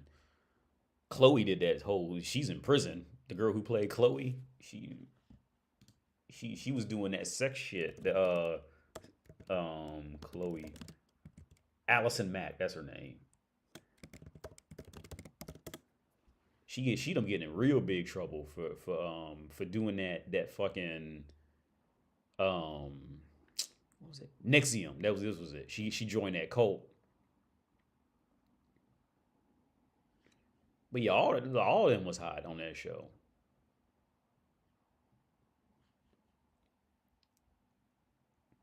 She was more like the nerdy kind of. We all age and she getting older, but yeah, Chloe was the girl in the show who had a crush on Clark, and Clark knew it. But Clark wanted Lana's pussy. He wasn't really fucking with Chloe like that, right? And Chloe would always kind of get checked and be like, "Why you don't like me like that? You know, I have feelings, and all that shit." But Clark wanted Lana. Clark wasn't really on Chloe like that. So inevitably, that leads you to figure out why Chloe's character was always pretty much just stayed around as his secretary and did everything for him, while Lana ain't do shit. Lana just walked in the room with some damn eyeshadow on and her long straight hair, and that was her whole purpose for being in the show. Lana ain't do a fucking thing. That bitch wasn't talented. She ain't saved one civilian. She ain't do shit. All she did was she served a purpose for men to fight over sticking a dick in her. That was her whole fucking purpose on the show.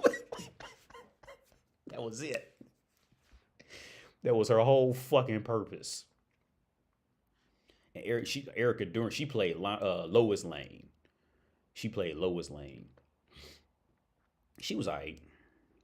No, let me take that back. Erica Durance was probably about the best Lois Lane that I could think of outside of the original Lois Lane in the first Superman movie. Because to be Lois Lane, you have to have that same look, in my opinion, like Charlize Theron, right? Like they have that look.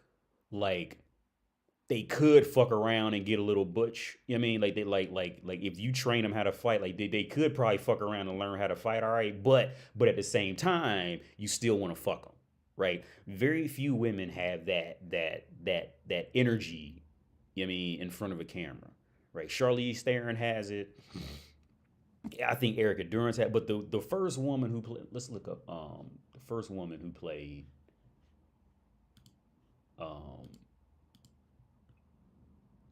Lois Lane. How do I get?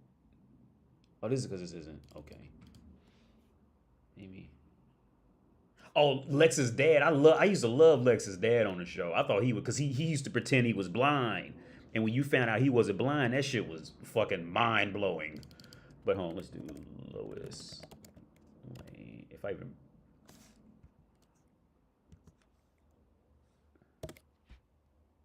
This woman, she had that energy like Princess Leia, like she could fuck around and do a little bit.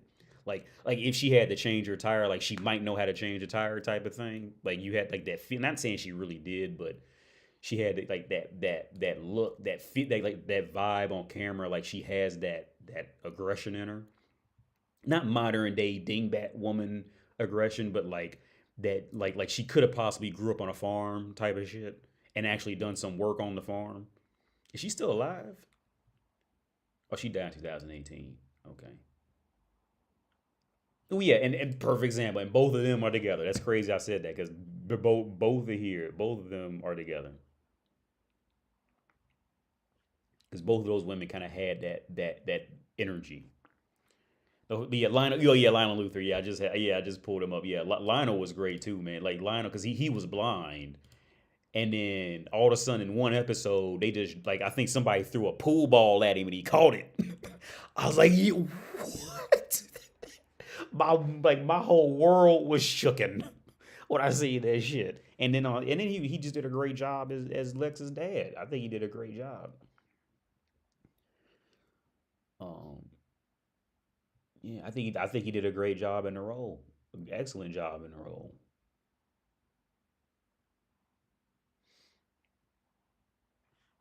Yeah, Annette O'Toole, she played. This is the whole cast. And so by the time Supergirl came in, the show was pretty much I had lost interest. It just wasn't right after and then when Lex Luthor left, that's when it just like the show because they tried to bring in Lex's sister and this shit just didn't that shit didn't it just wasn't hitting right at all after that. I wonder why the dude left who played Lex Luthor because he really did a great job. Oh, this dude played Arrow for a while. Justin Hartley's that his name. Yeah, he played Arrow, Green Arrow. Because I was real shocked when they came up with the actual Green Arrow show. They didn't use him. They used somebody else for the role. I think yeah, they used another dude who played the Green Arrow in like the actual Green Arrow show. And like I don't know why they didn't just use this dude. Maybe they had maybe it was contract issues or something. I don't know. Yeah, this is the woman who played Lex's sister, and she was supposed to be like. It just didn't work out. Like, I just didn't. I wasn't feeling that shit. Because the original dude just did such a great job. Like no. It was like Morpheus from the Matrix. Like I had no idea how much how much weight Lawrence Fishburne's energy was just on set to when they tried to replace him with that younger black dude. Like no, it just the Matrix. Keanu Reeves to the Matrix is like Jerry Seinfeld to the Seinfeld show, right? Like in reality, like he was the weakest link in acting out of all that shit, right? Like Jerry Seinfeld, well, they knew it on the Seinfeld show. Like Jerry was not a good actor, so they had to surround him with great actors to hide it, kind of thing. And I think Keanu Reeves to the Matrix was the same scenario. Like everything that made the Matrix great was pretty much everybody else except Keanu Reeves, right? Like Agent Smith, that motherfucker Hugo Weaving, that motherfucker, yo, him playing Agent Smith was the shit, man. Like in my opinion, Hugo Weaving was the Matrix. Especially after that last Matrix movie came out and all them cracks start to show because they couldn't get for whatever. I guess Hugo Weaving didn't want to come back, and Lawrence Fishburne. I think in the lore, his older version dies or something like that in Matrix lore. But in my opinion, Hugo Weaving could have really carried the Matrix after that, and we just followed agents just taking out everybody who thought they was the one. I pay to watch that. I I would immediately pay to watch, no questions asked. If Hugo Weaving decided to come back, and they had a whole series on just watching Agent Smith walk around taking out motherfucker. You think you the one? Bop! No, you ain't. And I would watch that shit. I would immediately, no questions asked. If I'm there, I'm reserving a seat at the movie theater for that. I want to see all the people who thought they were the ones before Keanu's came out, and how the agents would go around and take all them. I think that would be more interesting than watching Keanu Reeves do 5 more minutes of Neo. Neo's just done. There was no need to even bring him back. It was a little creative, like, with Neil Patrick Harris, even though he just didn't really fit that role well as menacing. But I would much more prefer to watch Agent Smith before Neo, because Hugo Weaving, he was great.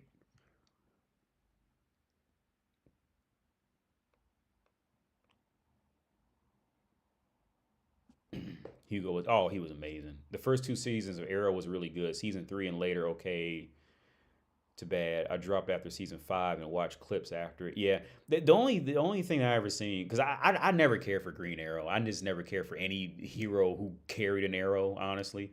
But the only thing that I watched was when the Flash and Arrow fought. And like anybody, I think my first thought was like, yeah, of course, the Flash is gonna fucking rape that dude on camera. There's no way the Arrow could even fight the Flash. You mean like he's a Flash? I mean, look, you get ready to put a motherfucker with a bow and arrow against somebody who can do a foot race with Superman.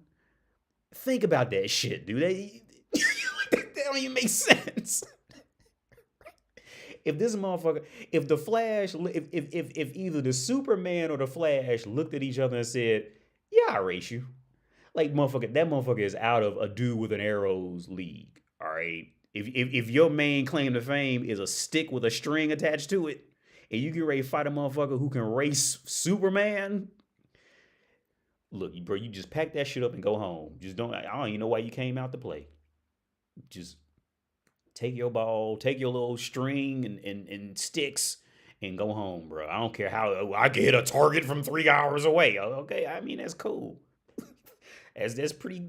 It's a cool story, bro. But this motherfucker getting into a foot race with Superman. This motherfucker. I mean, this motherfucker can move his body so fast he can phase through walls. What the fuck are you thinking you gonna go and fight this motherfucker? Like, but to be honest, the fight was actually it was pretty fun to watch. I mean, it was interesting to watch. And I think at this phase, the Flash didn't really know he could run super like as fast as he really can. I think he's like developing in the show, but even then, man, like, but to be fair, like it was a fun watch. I will say that the show did orchestrate it in a way to where it was genuinely a fun watch, and I rewatched it a few times. I thought it was good. I thought they did a good job with it. The boys. Here's the thing, man. I stayed away from the boys for a long time.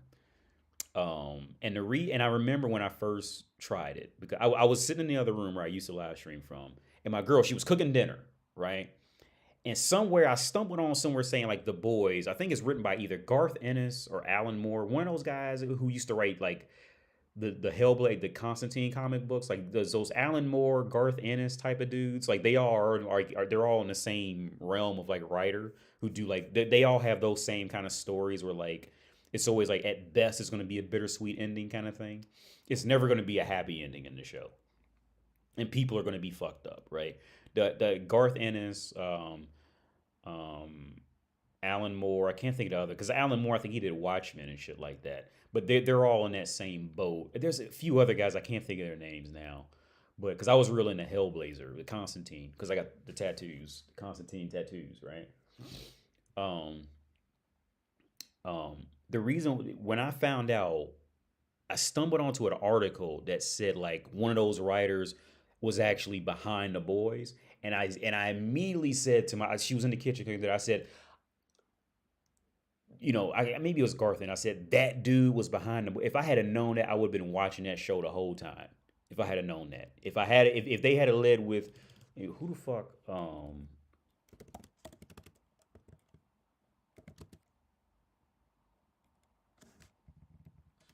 the boys comic, Garth Ennis, yeah. Garth Ennis. These guys, they're all kind of in the same boat. Yeah, Preacher, because Preacher was good too. Yeah, those guys are all in that same boat of like Constantine. It's always going to be a bittersweet ending at best kind of thing. I think Steve, I recognize that name, Steve Dillon, for some reason. But yeah, these guys are always like in the same. Grant Morrison, that's another one. Grant Morrison, I reckon. Yeah, Jamie Delano, I recognize that name too. Yeah, I used to see that name a lot.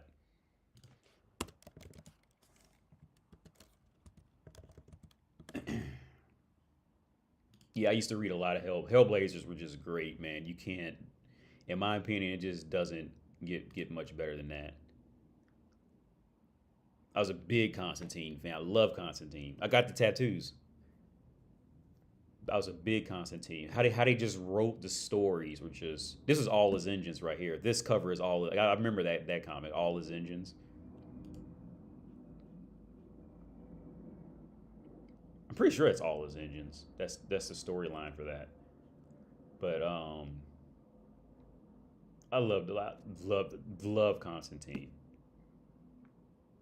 I had pretty much the whole. I think there's only 300 issues or something like that of Constantine. I had like a half of them, and then after that, I started like just finding them online and reading them online. I don't want to spoil the ending of how it all ends, but see, this Constantine is a Constantine. If you like Constantine, this is the Constantine you got to read, right? Because this is the real Constantine. Like Keanu Reeves was good in his own way. He was like Robert Downey Jr. to the character. He did do a good job in Constantine, but he wasn't Constantine. That what's that dude? Jack Ryan. What's that other? I think Jack Ryan played Constantine. He was good too. Is this?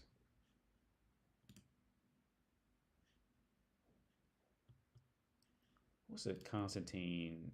Let's do this. Constantine actor.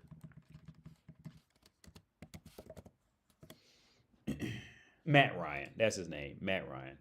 He now he looked more okay. Here's the thing. Keanu Reeves' character was more Constantine, but Matt Ryan, his character wasn't Constantine, but his look and accent was more Constantine. But his character just wasn't Constantine at all. At all. Like it was pretty much the furthest thing from it. Now in this context, Keanu Reeves did a great job with just kind of how he just walked around. He had these like kind of like little sarcastic one-liners kind of thing. Like for example, in the Constantine movie where Keanu Reeves played it, there's a part where so in the movie Constantine with Keanu Reeves, it's around these two. Now there was a comic book based off of it, but they changed a few things. And I think they probably did that because they just probably could never put that on screen for what happened in the comic book. But in the movie, it's these twin sisters, and they're played by Rachel Weisz, and one of the twin sister kills her. One of the twins killed themselves in a psych ward, right? So the police officer twin, she's still alive. She goes to Constantine or Keanu Reeves. She knocks on his door and says, "Hey, I hear you know about the occult, the paranormal." And he's like, yeah, I do. But by this point, like Constantine's fucked up because he has lung cancer, so he's like depressed about that shit. And he's like, at the door, like he doesn't let her in the apartment at first. And she goes, "Oh, well, I thought you could just help me out with my problem." And he goes, "Sure, what do you want?" And she goes, "Well, can you just point me in the right direction? Because I don't know anything about the occult or demonology or anything like that. Can you just point me in the right direction?" And he goes, "Sure." And just points out, points down the street, like points to get her out the house.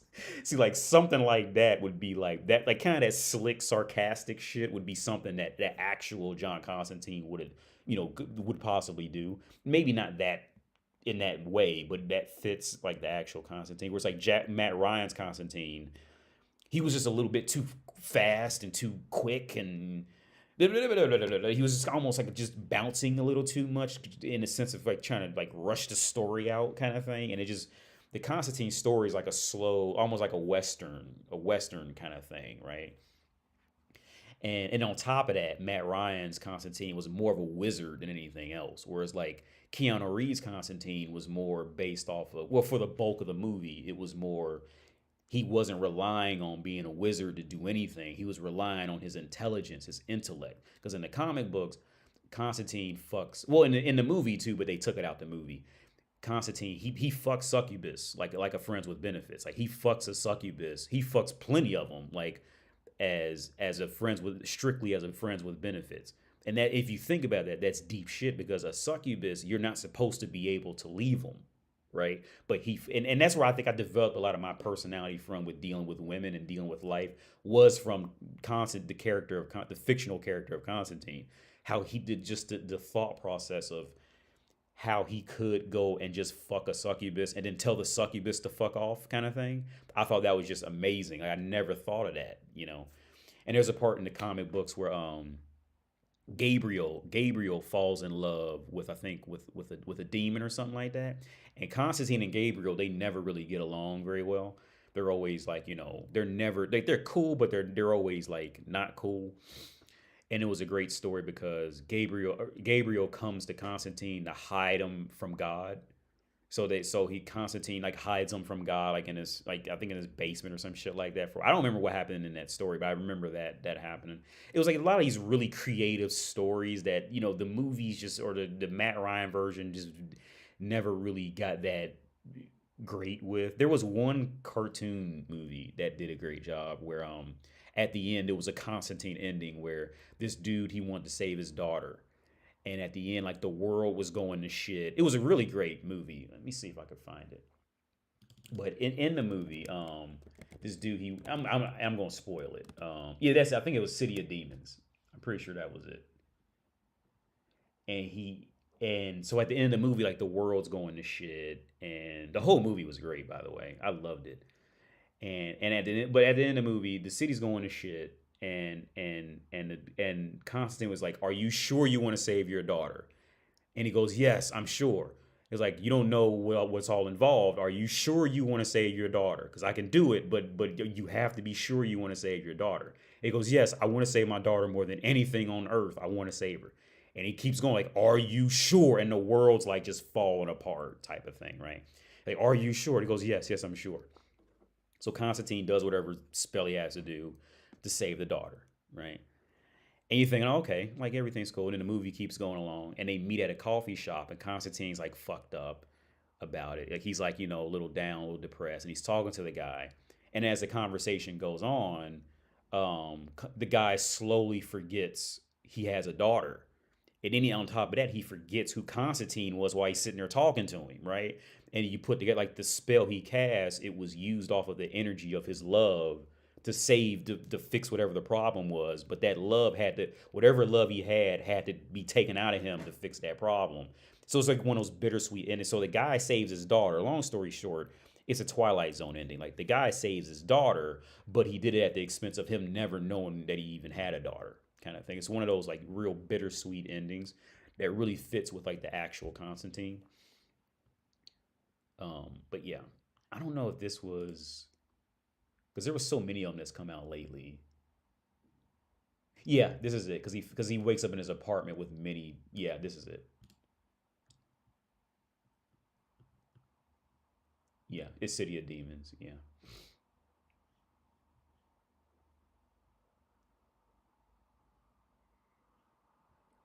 But again, the comics are just completely next. Like the comics, I don't think there's many other great comic book writers than those groups of people who I mentioned earlier.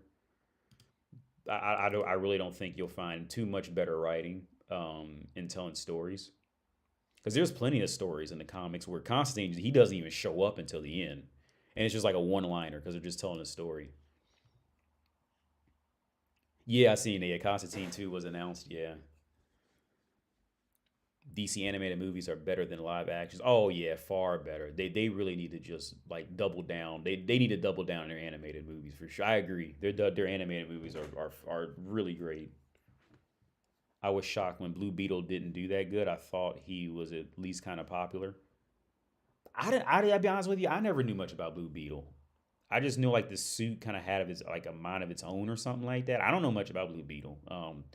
This is one of those that just kind of always flew under the radar for whatever reason. Even in like the animated movies, I don't remember Blue Beetle much at all. Like growing up, like, as you know, with the animated shit back then, I just don't know much about Blue Beetle. And at this point in my stage of my life, he kind of fits from what I've seen from the clips of the movie. Kind of feels like Miles Morales, and I just don't feel like hearing a kid just constantly go, "Oh my god, I gotta get to the store. I gotta get some applesauce. What are you doing? Put the guns away." I just don't want to hear that shit. I don't feel like just maybe when I was like 16, I would have found it cool. I just don't want to.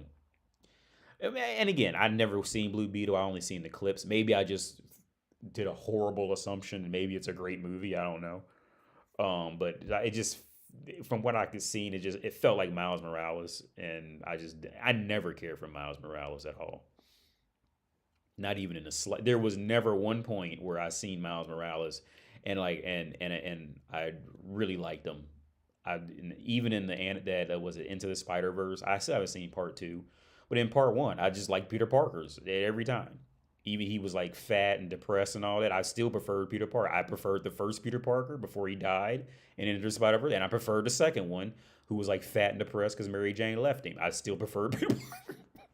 I just did not care. I've never liked Miles Morales from the start. When they first brought him out, I didn't like him because he was just an affirmative action cartoon comic. I just never liked him. I didn't find much about him to like.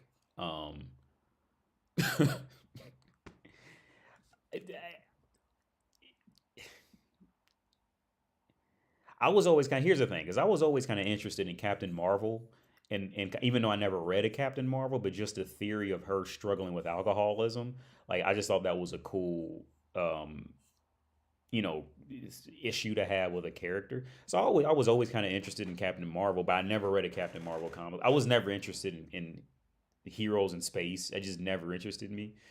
But I was always interested. Like I always held out faith that Captain Marvel might be, good one day, kind of thing. But I think Brie Larson was just a horrible miscast for the character from what I envisioned of her. Like when Captain Marvel was first announced, I think most people automatically thought Charlize Theron was going to play her. It was like a given that Charlize Theron was going to be Captain Marvel, and we got Brie Larson.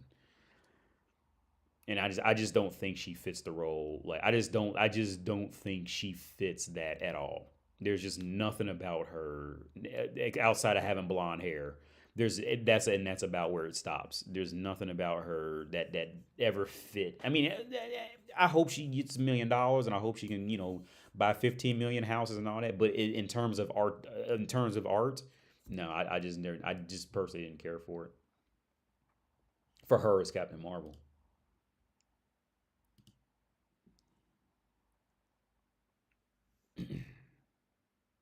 Yeah, the Captain Marvel movie too. It wasn't bad. I can recommend it. I can recommend you watch it if you're bored. Yeah, I wouldn't say stay up. The first Captain Marvel was horrible, but the second one, I could tell people to. I wouldn't say don't watch it. It wasn't the worst movie. It wasn't, and I'm not. I'm always honest about these things.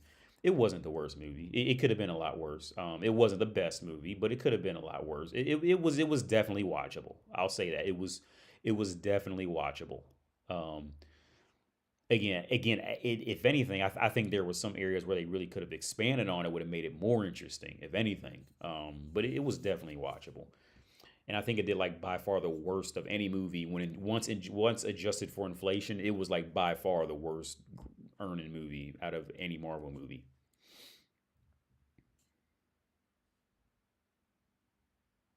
At least Miles Morales is a different character instead of them just making Peter Parker black for some reason. Well, yeah, August line. Yeah, I agree. August line. Yeah, yeah. I think that would have been worse if they had to just come out with like another Spider-Man and made Peter Parker, like black.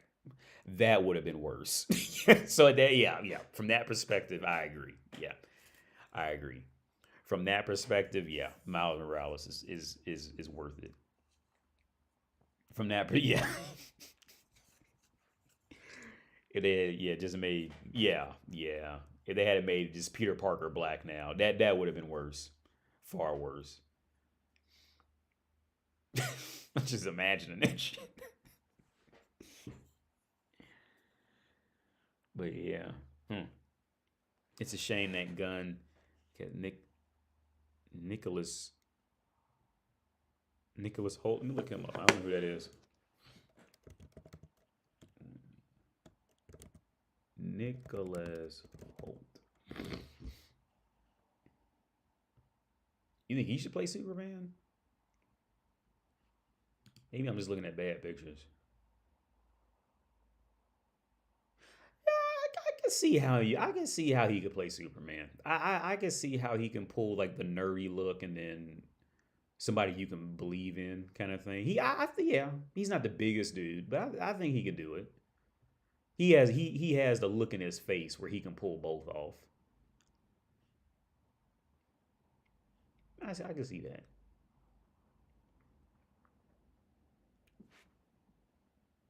But one somebody I did want to talk about was with the Joker. The dude and it's fucked up that they took his scene out. That they took his scene out the movie. The dude who played Joker in the Batman, he did an excellent job. This dude, let me do this guy did an excellent job. I think he did an excellent job as a Joker. Well, I don't even think we could really get a good view of him because he's behind glass, but he has it. He has it. You can't get a good view of him, but and it's a shame they took his. It's a shame they took his scene out of it. It really is. I really think it's a shame they took his scene out of it because he really played. He did the part well. I think he would have. I think he would have. I think he would have done. What's his name? Robert Patterson.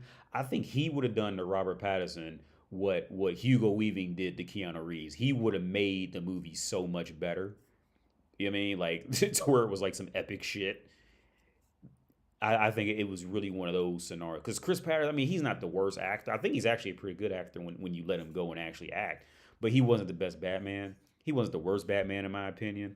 But I think at that point, what also made it worse was that the dude who played the Riddler, he was a great actor. Don't get me wrong, but it's the Riddler, man. Like, I mean, this motherfucker run around in green tights and question marks with a fucking cane. You know what I mean? Like, he was a little more sinister in the movie, but I mean, it's the Riddler. You know what I mean? Like, it was good. Like the Riddler should not be the main focus of villain ever. Like, never. The Riddler is literally the Riddler is like a woman. I mean, like they do best when they're the third most important thing in the room to focus on. That's when they're gonna thrive. But if you put her up in front and center and have to let her start talking and speaking opinions, it's just not gonna gel as well. And I think the dude who played, well, just the Riddler in general, like the Riddler is just not a character you base a whole movie around, right? And again, I think the dude did a great job. I think he wasn't a bad actor, and the story and the whole story was good. But it's the Riddler, man. Like, I mean, like it's the Riddler. And ultimately, I think Bane is the same. I think Bane is another character. Even though Bane could beat Batman's ass, I think he's another character. Like, I think he's another one you don't base a whole movie around Bane, right? Like, Bane is not a movie you base. He's not a character, even though he's like the other extreme, where he's like physically gangster and all that. He's not. I don't think he has, or like with Spider-Man, like Kraven the Hunter. Like Kraven is not a bad guy you base a whole movie on or a whole video. And I think that's one of the major complaints that video game reviewers have over the Spider-Man game is that Kraven is just not a character you do that with. He's best when he's second, third, fourth down, you know what I mean, in the rotation of bad guys. But he's not a character you base a whole you have somebody focus on. The Joker is somebody you base a movie around, right? I would say Scarecrow is a character that you can do that with. In my opinion, which I'm not saying I'm right, but I'm just saying in my opinion, I think Scarecrow fits that. Joker, of course, fits that. And I think that's the big problem with characters like Iron Man. Like Iron Man never really had a good arch nemesis. I think that's why Iron Man was never really popular in comic books. And let's be honest, like the movies, they weren't really that great because he just doesn't have that great bad guy to fight kind of thing. But yeah, I just think, but yeah, this dude, well, and you can always say this. Hindsight is always, 2020. Hindsight is always perfect vision. But I think like in Batman 2, they should have. I think in Batman 2, they should have him using Joker as a consistent source of knowledge. Like he goes back to him to try to figure out what's gonna happen. Like, and he keeps going back to the Joker, right? And the Joker's like making fun of him for having to do it, type of shit. Like, I think that would progress well, something like that. But he needs more time in there as a Joker for sure. This dude needs more time in there. He definitely did a great job. The Penguin, yeah, that looks good. Yeah, the Arkham games did a good job with Batman. Oh yeah. Those games did. Those Arkham games. I liked Arkham Knight. People didn't like that. I liked it. I played it on PC too when it first came out. I loved it I loved it. Um, I just didn't like. I think it was one too many like Batmobile sequences. But outside of that, like as far as the lore and storytelling goes, oh, it's great. I didn't care for Origins. That's the only one that I didn't beat out of those Arkham games because it just didn't feel right at all. I still watch the scene where he fights Bane in there, and I watched the one where Joker blows up the building. I still watch like scenes from it, and I've seen the ending on YouTube, but I just couldn't play Arkham Origins. It just didn't. It just didn't feel right at all. Like nothing about it felt right. How it it felt like Android running on some $60 tablet type of shit. Like it just didn't feel right. Like nothing. I just didn't care for Origins. after playing Arkham Asylum, Arkham City, Arkham Knight, then Arkham Origins just felt like some great value brand. It just didn't. It was just not. It just wasn't. That was by far just the worst one in my opinion. What's up, PTR? Never cared for Iron Man. Also, never cared for Robert Downey Jr. as Iron Man. Word, Javi. I tell you what, with the Iron, I tried to get in Iron Man comic books. Um, when I was in a homeless, before I was in a homeless shelter, and while I was in a homeless shelter, and then after I was in a homeless shelter, I remember I got some. I would get it from the library, and what I did like about Iron Man was that he would fight in really very unconventional ways, like he would like like put somebody's head in his hands and then like blow it with the repulsors or whatever the fuck was in his hand. He would do these things that I would just never expect in a comic book. But the Iron Man was never very, even I remember his cartoon show in the 90s. It was never popular because Tony Stark was Robert Downey Jr. definitely changed up the whole Tony Stark character. But Iron Man was never. Spider Man was pretty. Spider Man was between Spider Man and X Men. Those were the, as far as from what I can remember, those two were like the biggest Marvel characters like in the 90s, because Marvel was like fucked up for a long time. Um, but then Robert Downey Jr. came, and then on top of that, they changed Jarvis to be that AI that was just like everybody liked either some part of the suit, the AI, or Robert Downey Jr. like interacting with the AI type of like every so Robert Downey Jr. was the shit. Like in that time period, if you said anything about technology, the colors red and gold had to be there, and Robert Downey Jr. wasn't too far behind from the conversation, right? He Robert Downey Jr. just blew up as Iron Man. I did not care for him. I liked him. I did not care for him. I didn't have anything against them. I just the movies themselves just weren't that great. But but I didn't have anything against him. I thought he did a good job as for doing just kind of just being him and having the ability to keep the movie flowing. I thought he did a great job.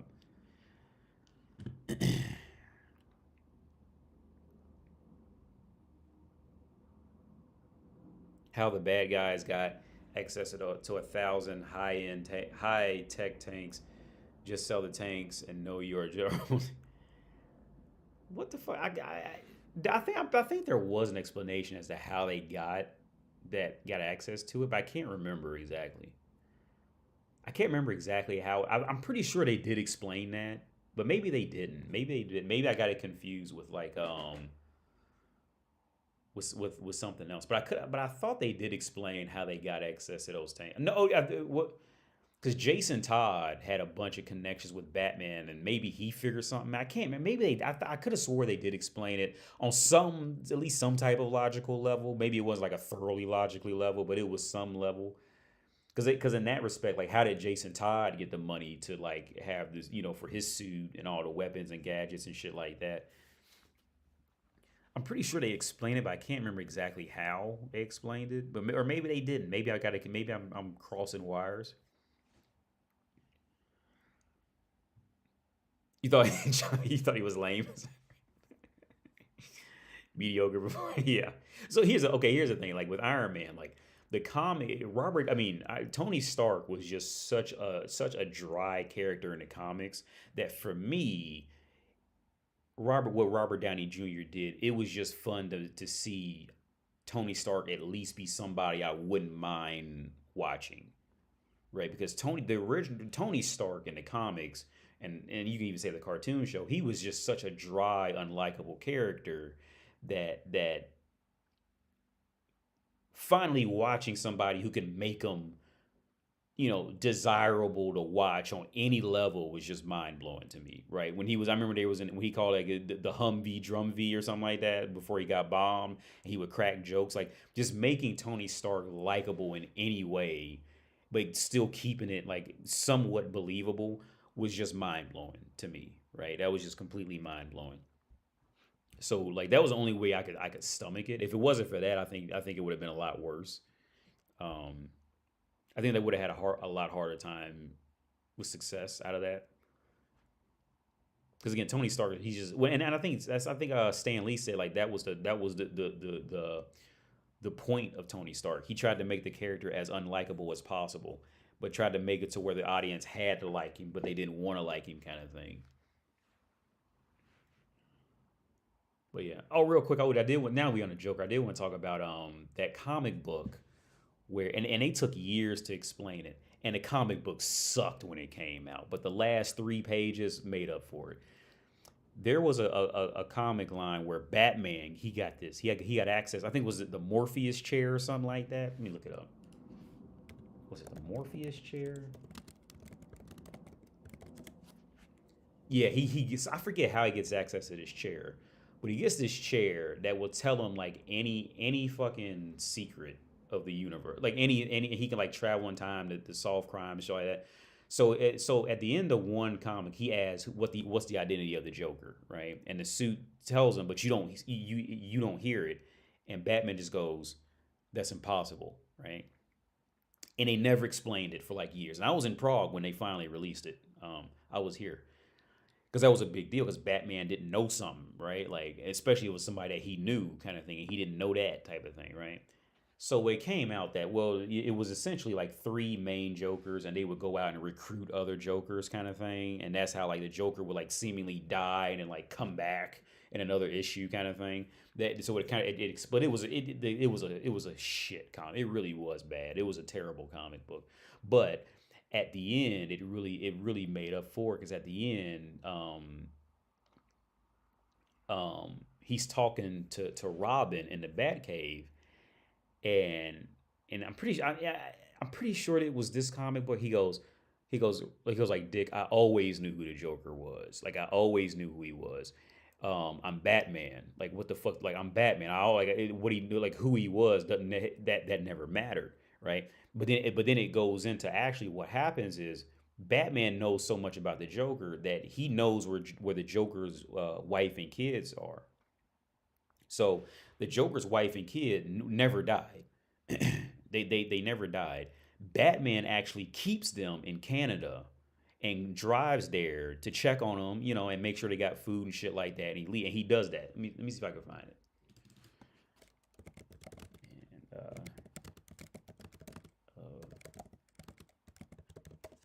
And those last 3 pages made up for that entire because that comic was real shit. So this is the 3 Jokers shit. But it was at the end of that comic book where it showed that he drives. I'm pretty sure he keeps the Joker's family in Canada somewhere, and he takes care of them there. Now, if I could find it, that's the other issue.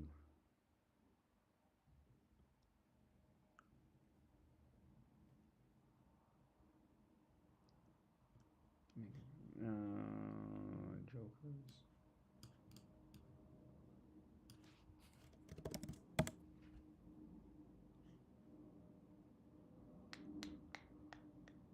I'm pretty sure they were I'm fairly certain they were in.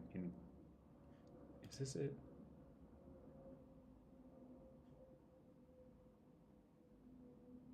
Here it is, right here. Yeah, here it is. Because he goes there. Yeah. He says, yeah, the press will find him. Yeah, he goes there and take and then or he said or the Joker will. So yeah, that's what it is. He keeps the Joker's wife and kid hidden from the police, the media, and the Joker. He doesn't want the Joker to find them, and that's what it is. And at the end, it says, yes. So yes, I know his name. He always knew who the Joker was, and that's the Joker's wife and kid. And I'm pretty sure they're in he keeps them in Canada and keeps them hidden from everybody, so nobody knows who they are. And those last 3 or 4 pages made up for that whole just shit comic. That comic book is really good. It's just horrible. They'd have been better off just never answering this shit. Just pretend it never happened. but the ending made up for it. I don't know if you guys can see it at the bottom. It says, "So yes, I know his name," because he said he always knew who the Joker was. But yeah, I hate the Joker as a villain. He's boring to me. I also don't like Harley Quinn. I like the Joker. I like the Joker. But that's, I mean, I respect your opinion. That's cool.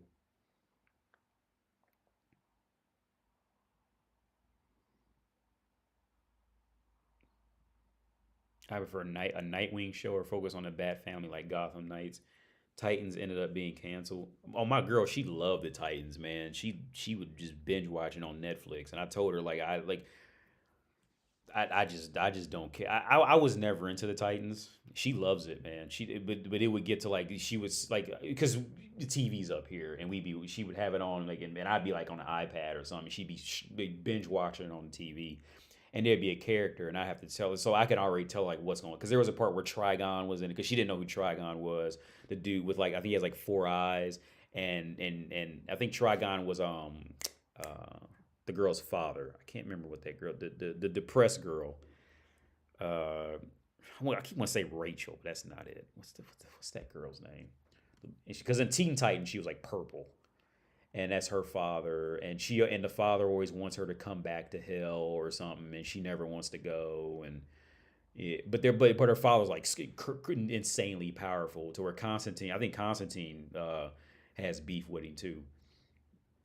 Um, yeah, Trigon. I think. I mean, yeah, this dude. So this dude, he comes. I think they're like at a house or something in the show, because she was binge watching. They were like standing outside a house in the Titans Netflix show, and he shows up, and so I immediately told her who he was and what he's gonna do and all that shit like that. But she loves the Titan show. I just didn't care for it. I just didn't care for it, but she loves it. She loved the Titan show. She loves Transformers. Oh, dude, like she knows. Like I be having to ask her questions about that shit because I don't like the live action Transformers. So with the new one that came out, because she watched the new one. Um, because now she didn't know. So she didn't know that Beast Wars was a thing, right? So I had to explain to her. No, Beast Wars was they would turn it. So that monkey was Optimus Prime. That's their version of Optimus Prime. And I had to explain to her like Cheetor, the fucking rabbit dude from the 3D show. So maybe I'll show you Beast Wars. So she didn't know what Beast Wars was. So I had to explain to her Beast Wars. This shit sounds so crazy, said Beast Wars. So I was like curious how they were gonna like fit that into the movie, kind of with Cheetor but I didn't see the rat or the other guys in it. But yeah, the original had the rat. I can't. Yeah, the hippo dude. Um, and the rat. He ended up getting like wheels and could like he was like a little car and shit. But here's the thing, I couldn't watch the new Transformers movie because it was that Miles Morales shit again. It was this whole, oh yeah, we're struggling with a single mom, and but I gotta look fly, and it's just that it's the Miles Morales shit all over, and I couldn't watch it. I tried to watch it, I didn't make it 20 minutes. And I really wanted to watch it to see what would happen with Optimus and how they was gonna blend in Beast Wars with it. I really wanted to give it a chance. I really did. But it was the Miles Morales shit all over again. It was yeah, I got my Jordans on, but we're poor because we're minorities and I'm trying to do good at school. It's Miles Morales all over. It's Miles Morales Transformers edition, and I couldn't watch it. I'm not watching it. All right, unless they can edit out all those parts, because I came here to watch Transformers. All right, I didn't come here to watch minorities struggle in college.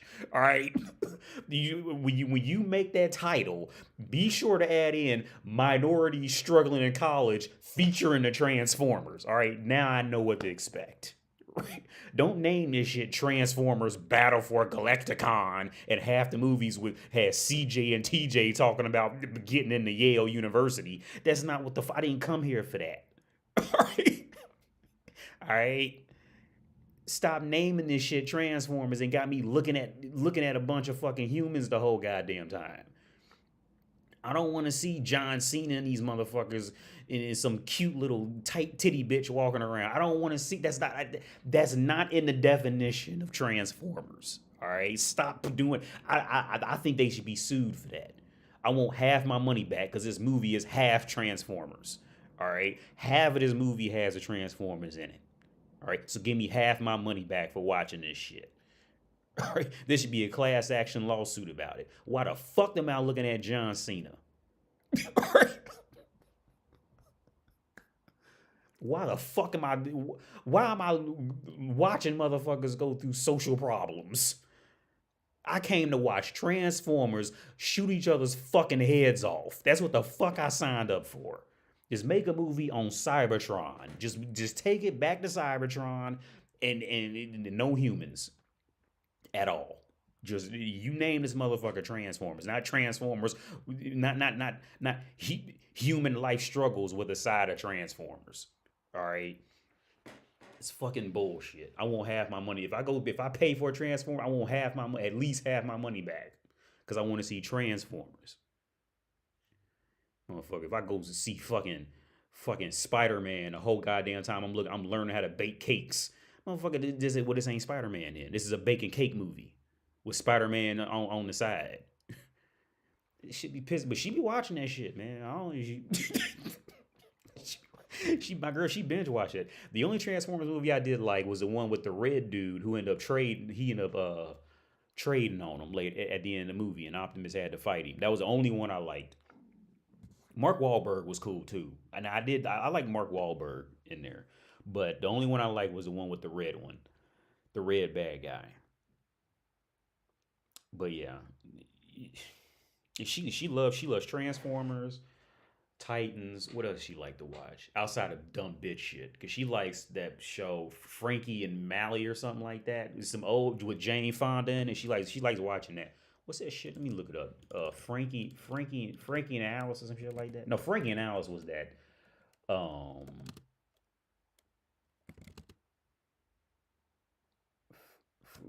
Frankie and Jane? I don't know what this shit is. No, Netflix.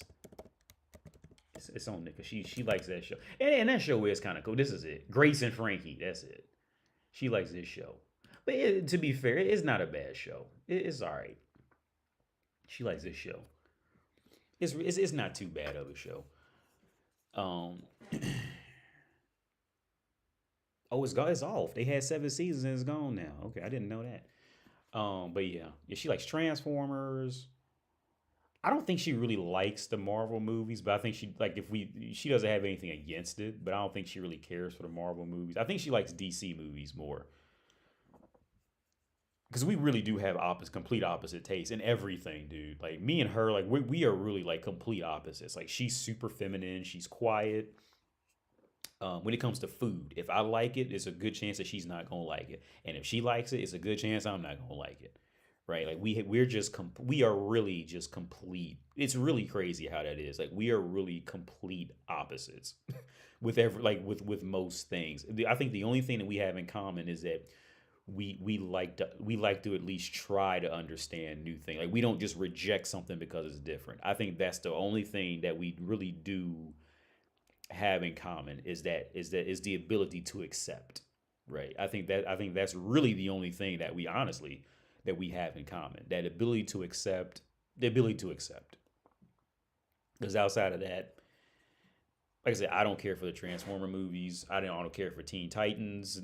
Anything it was another show she was watching. I think she was in the Stranger Things. I never cared for that. Yeah, we really. She doesn't play video games. I tried to get her to play. We played Mario Maker one time, and that went just about how you think it would go. All she had to do was run to the right and jump. It didn't work out. She played Mario Maker one time, and yeah, it went just about how you think it would go. But we have the only thing we have in common is the ability to just accept, right? Sometimes I think she accepts a little too much. You know what I mean? To the point where I think she's susceptible to some scams sometimes. But outside of that, that's what we have in common is the ability to try to accept. What's up, Anthony? The DC universe is getting a reboot by James Gunn and Marvel can go. Yeah. Megatron had an interesting backstory, but they never showed. Oh yeah. Megatron was yeah. I watched some dude's YouTube recap of Megatron on how he used to really be like a really good. He was a real righteous dude, but he just got so addicted to fighting that he just forgot like what he was fighting for from the beginning. Yeah, he did. Megatron was a real good, and Starscream has a pretty sad reality because like nobody ever wanted to follow Starscream. I remember watching that. Some dude did a recap on a comic book with that where Starscream he always wants to be a leader of the Decepticons. Well, there was an instance where like where some other Transformer like they came up with something where they could where Starscream could just brainwash everybody to follow him, and Starscream rejected it because he wanted the other Transformers to genuinely want to follow him. Which you would think with somebody as pathetic as Starscream, you would think that he would have just taken it, but he actually rejected it. He wanted the other Decepticons to just follow him, and so he turned it away. And I think somewhere along the line, once Megatron found out that Starscream wanted to take his spot, Megatron beat the shit out of him in front of all the Transformers. Right? He didn't kill him, but he beat the shit out of him. Like beat him almost to death just to send a message, kind of thing. Like I'm the big dog type of shit. Like don't you know what I mean? This is my spot, and let him live. But yeah, let me get out of here. It's 9:38, man. Let me get out of here. Raven, that was it. Daniel, Corey, Elijah, yeah, Raven, yeah. Teen Titans, the Teen Titans show was great. That was back when they still had, effort in telling the story in cartoon shows, like, on Cartoon Network and shit like that. I still remember I still go back and watch this one episode. I told my girl about it, because she likes the Titans, so I had to tell her about the Teen Titans, like, and I like that cartoon show. There was one episode where what's that bitch that's always sexy when she gets older and Nightwing be fucking her? What's her name? She's an alien.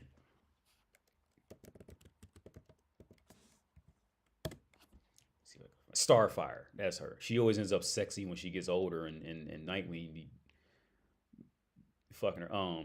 There was an episode where Starfire, okay, this dude, I don't know how he comes in there, but he comes to the Teen Titans, and he's an alien, right?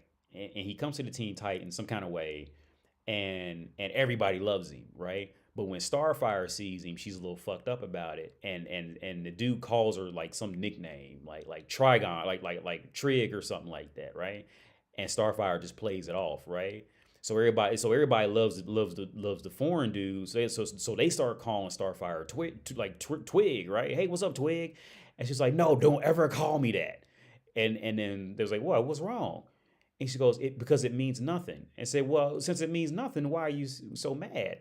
And Starfire goes, no, it means I'm nothing. It's a racial slur. Like, on my planet, his people took over my people, and they call me, it's a racial slur. And it's like, oh shit, like we was calling you that. He been calling you this the whole time. And then Robin had to step up, was like, no man, like yeah, you was tripping. But it was a good episode. Let me see if I can find it. Here it is. So it should let me play it because other people posted on YouTube, so I'll play it. Troc, that was it.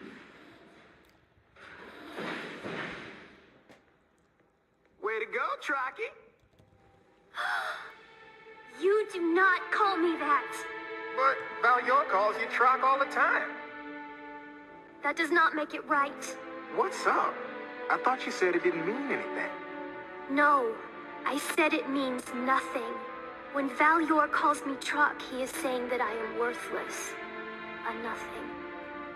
Star. There are those on other planets who feel Tamaranians are inferior. Troc is what they call us. So he's calling you a terrible name. And you know that if you punch him out, it'll just confirm all the bad stuff he thinks about you. Yes.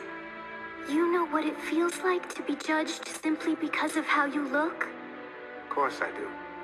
I'm part robot. Let's go find Robin. Wait. Perhaps we should inform Robin later. He'd want to know now.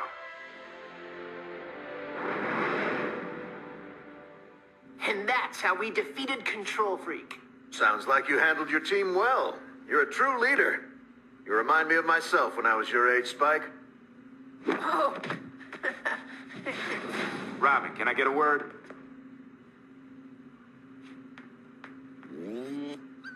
So, So, you think I could fly this baby sometime? What? And that's what he's been calling it this whole time. Starfire, why didn't you say something? He will apologize. I'm going to make... No, Robin. Our mission is more important than my feelings. We've arrived at Sentient. Yeah, so and then they just go off and they check him on it and he don't, and then he stopped fucking with them. They stopped fucking with him. But yeah, that was back when they actually gave genuine messages in kids' cartoons. You know what I mean? Now that, from what I know now, there's not many kids' cartoons that give like real and then there was another quick little message where she goes like, do you know how it feels to be judged for how you look? And like you would think he would say, yeah, because I'm black, but he says because I'm half robot. Like there was like so many like little side things in it. It was a great show. It was a great show. That's the Teen Titans to me. Because they came in with another Teen Titans and that shit just was never really, that shit was never good.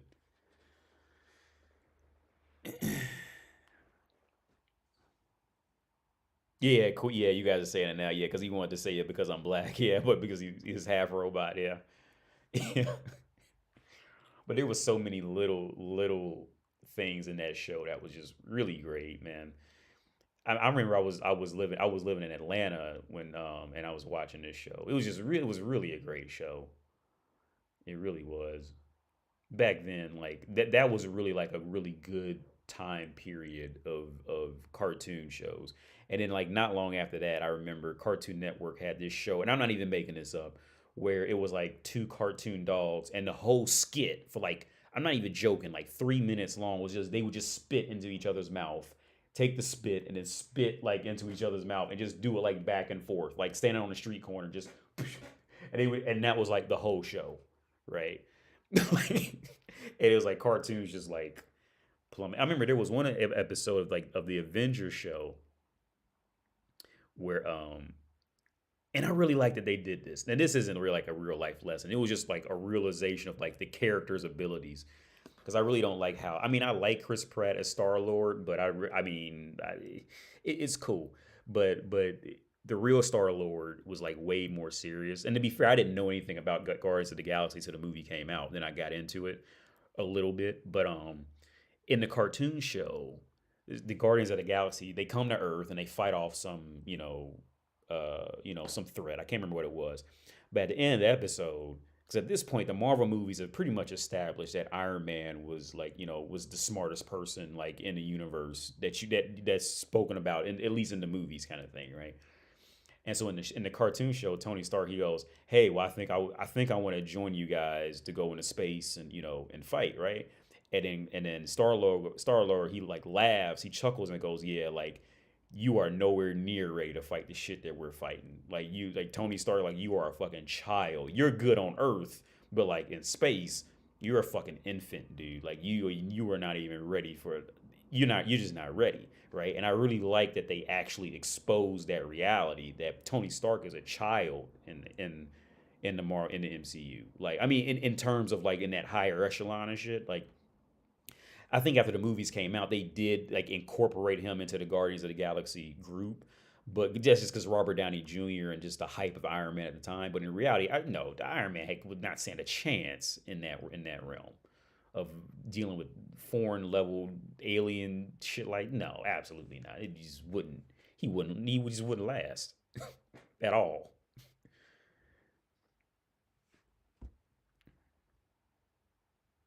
The voice actor who plays Cyborg, I never even looked into that.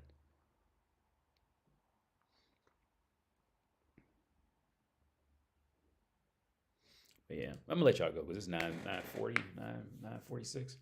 So let me guess. And if you're in California, I think somebody's in California. If you're in California, it should be 12. It should be going on 1 there now. 1 p. It should be going on. Yeah, it should, because it's 9:46 here. And if you're in Australia, if you're in Sydney, Australia, 9/7. It should be 7. It should be 7 going on 8 a.m. in Sydney, Australia. Let me check. Should make sure real fast. Let me see if I can keep up on it. Yep, 12:46. And with Sydney, Australia. I'm trying to get better at keeping up with time zones.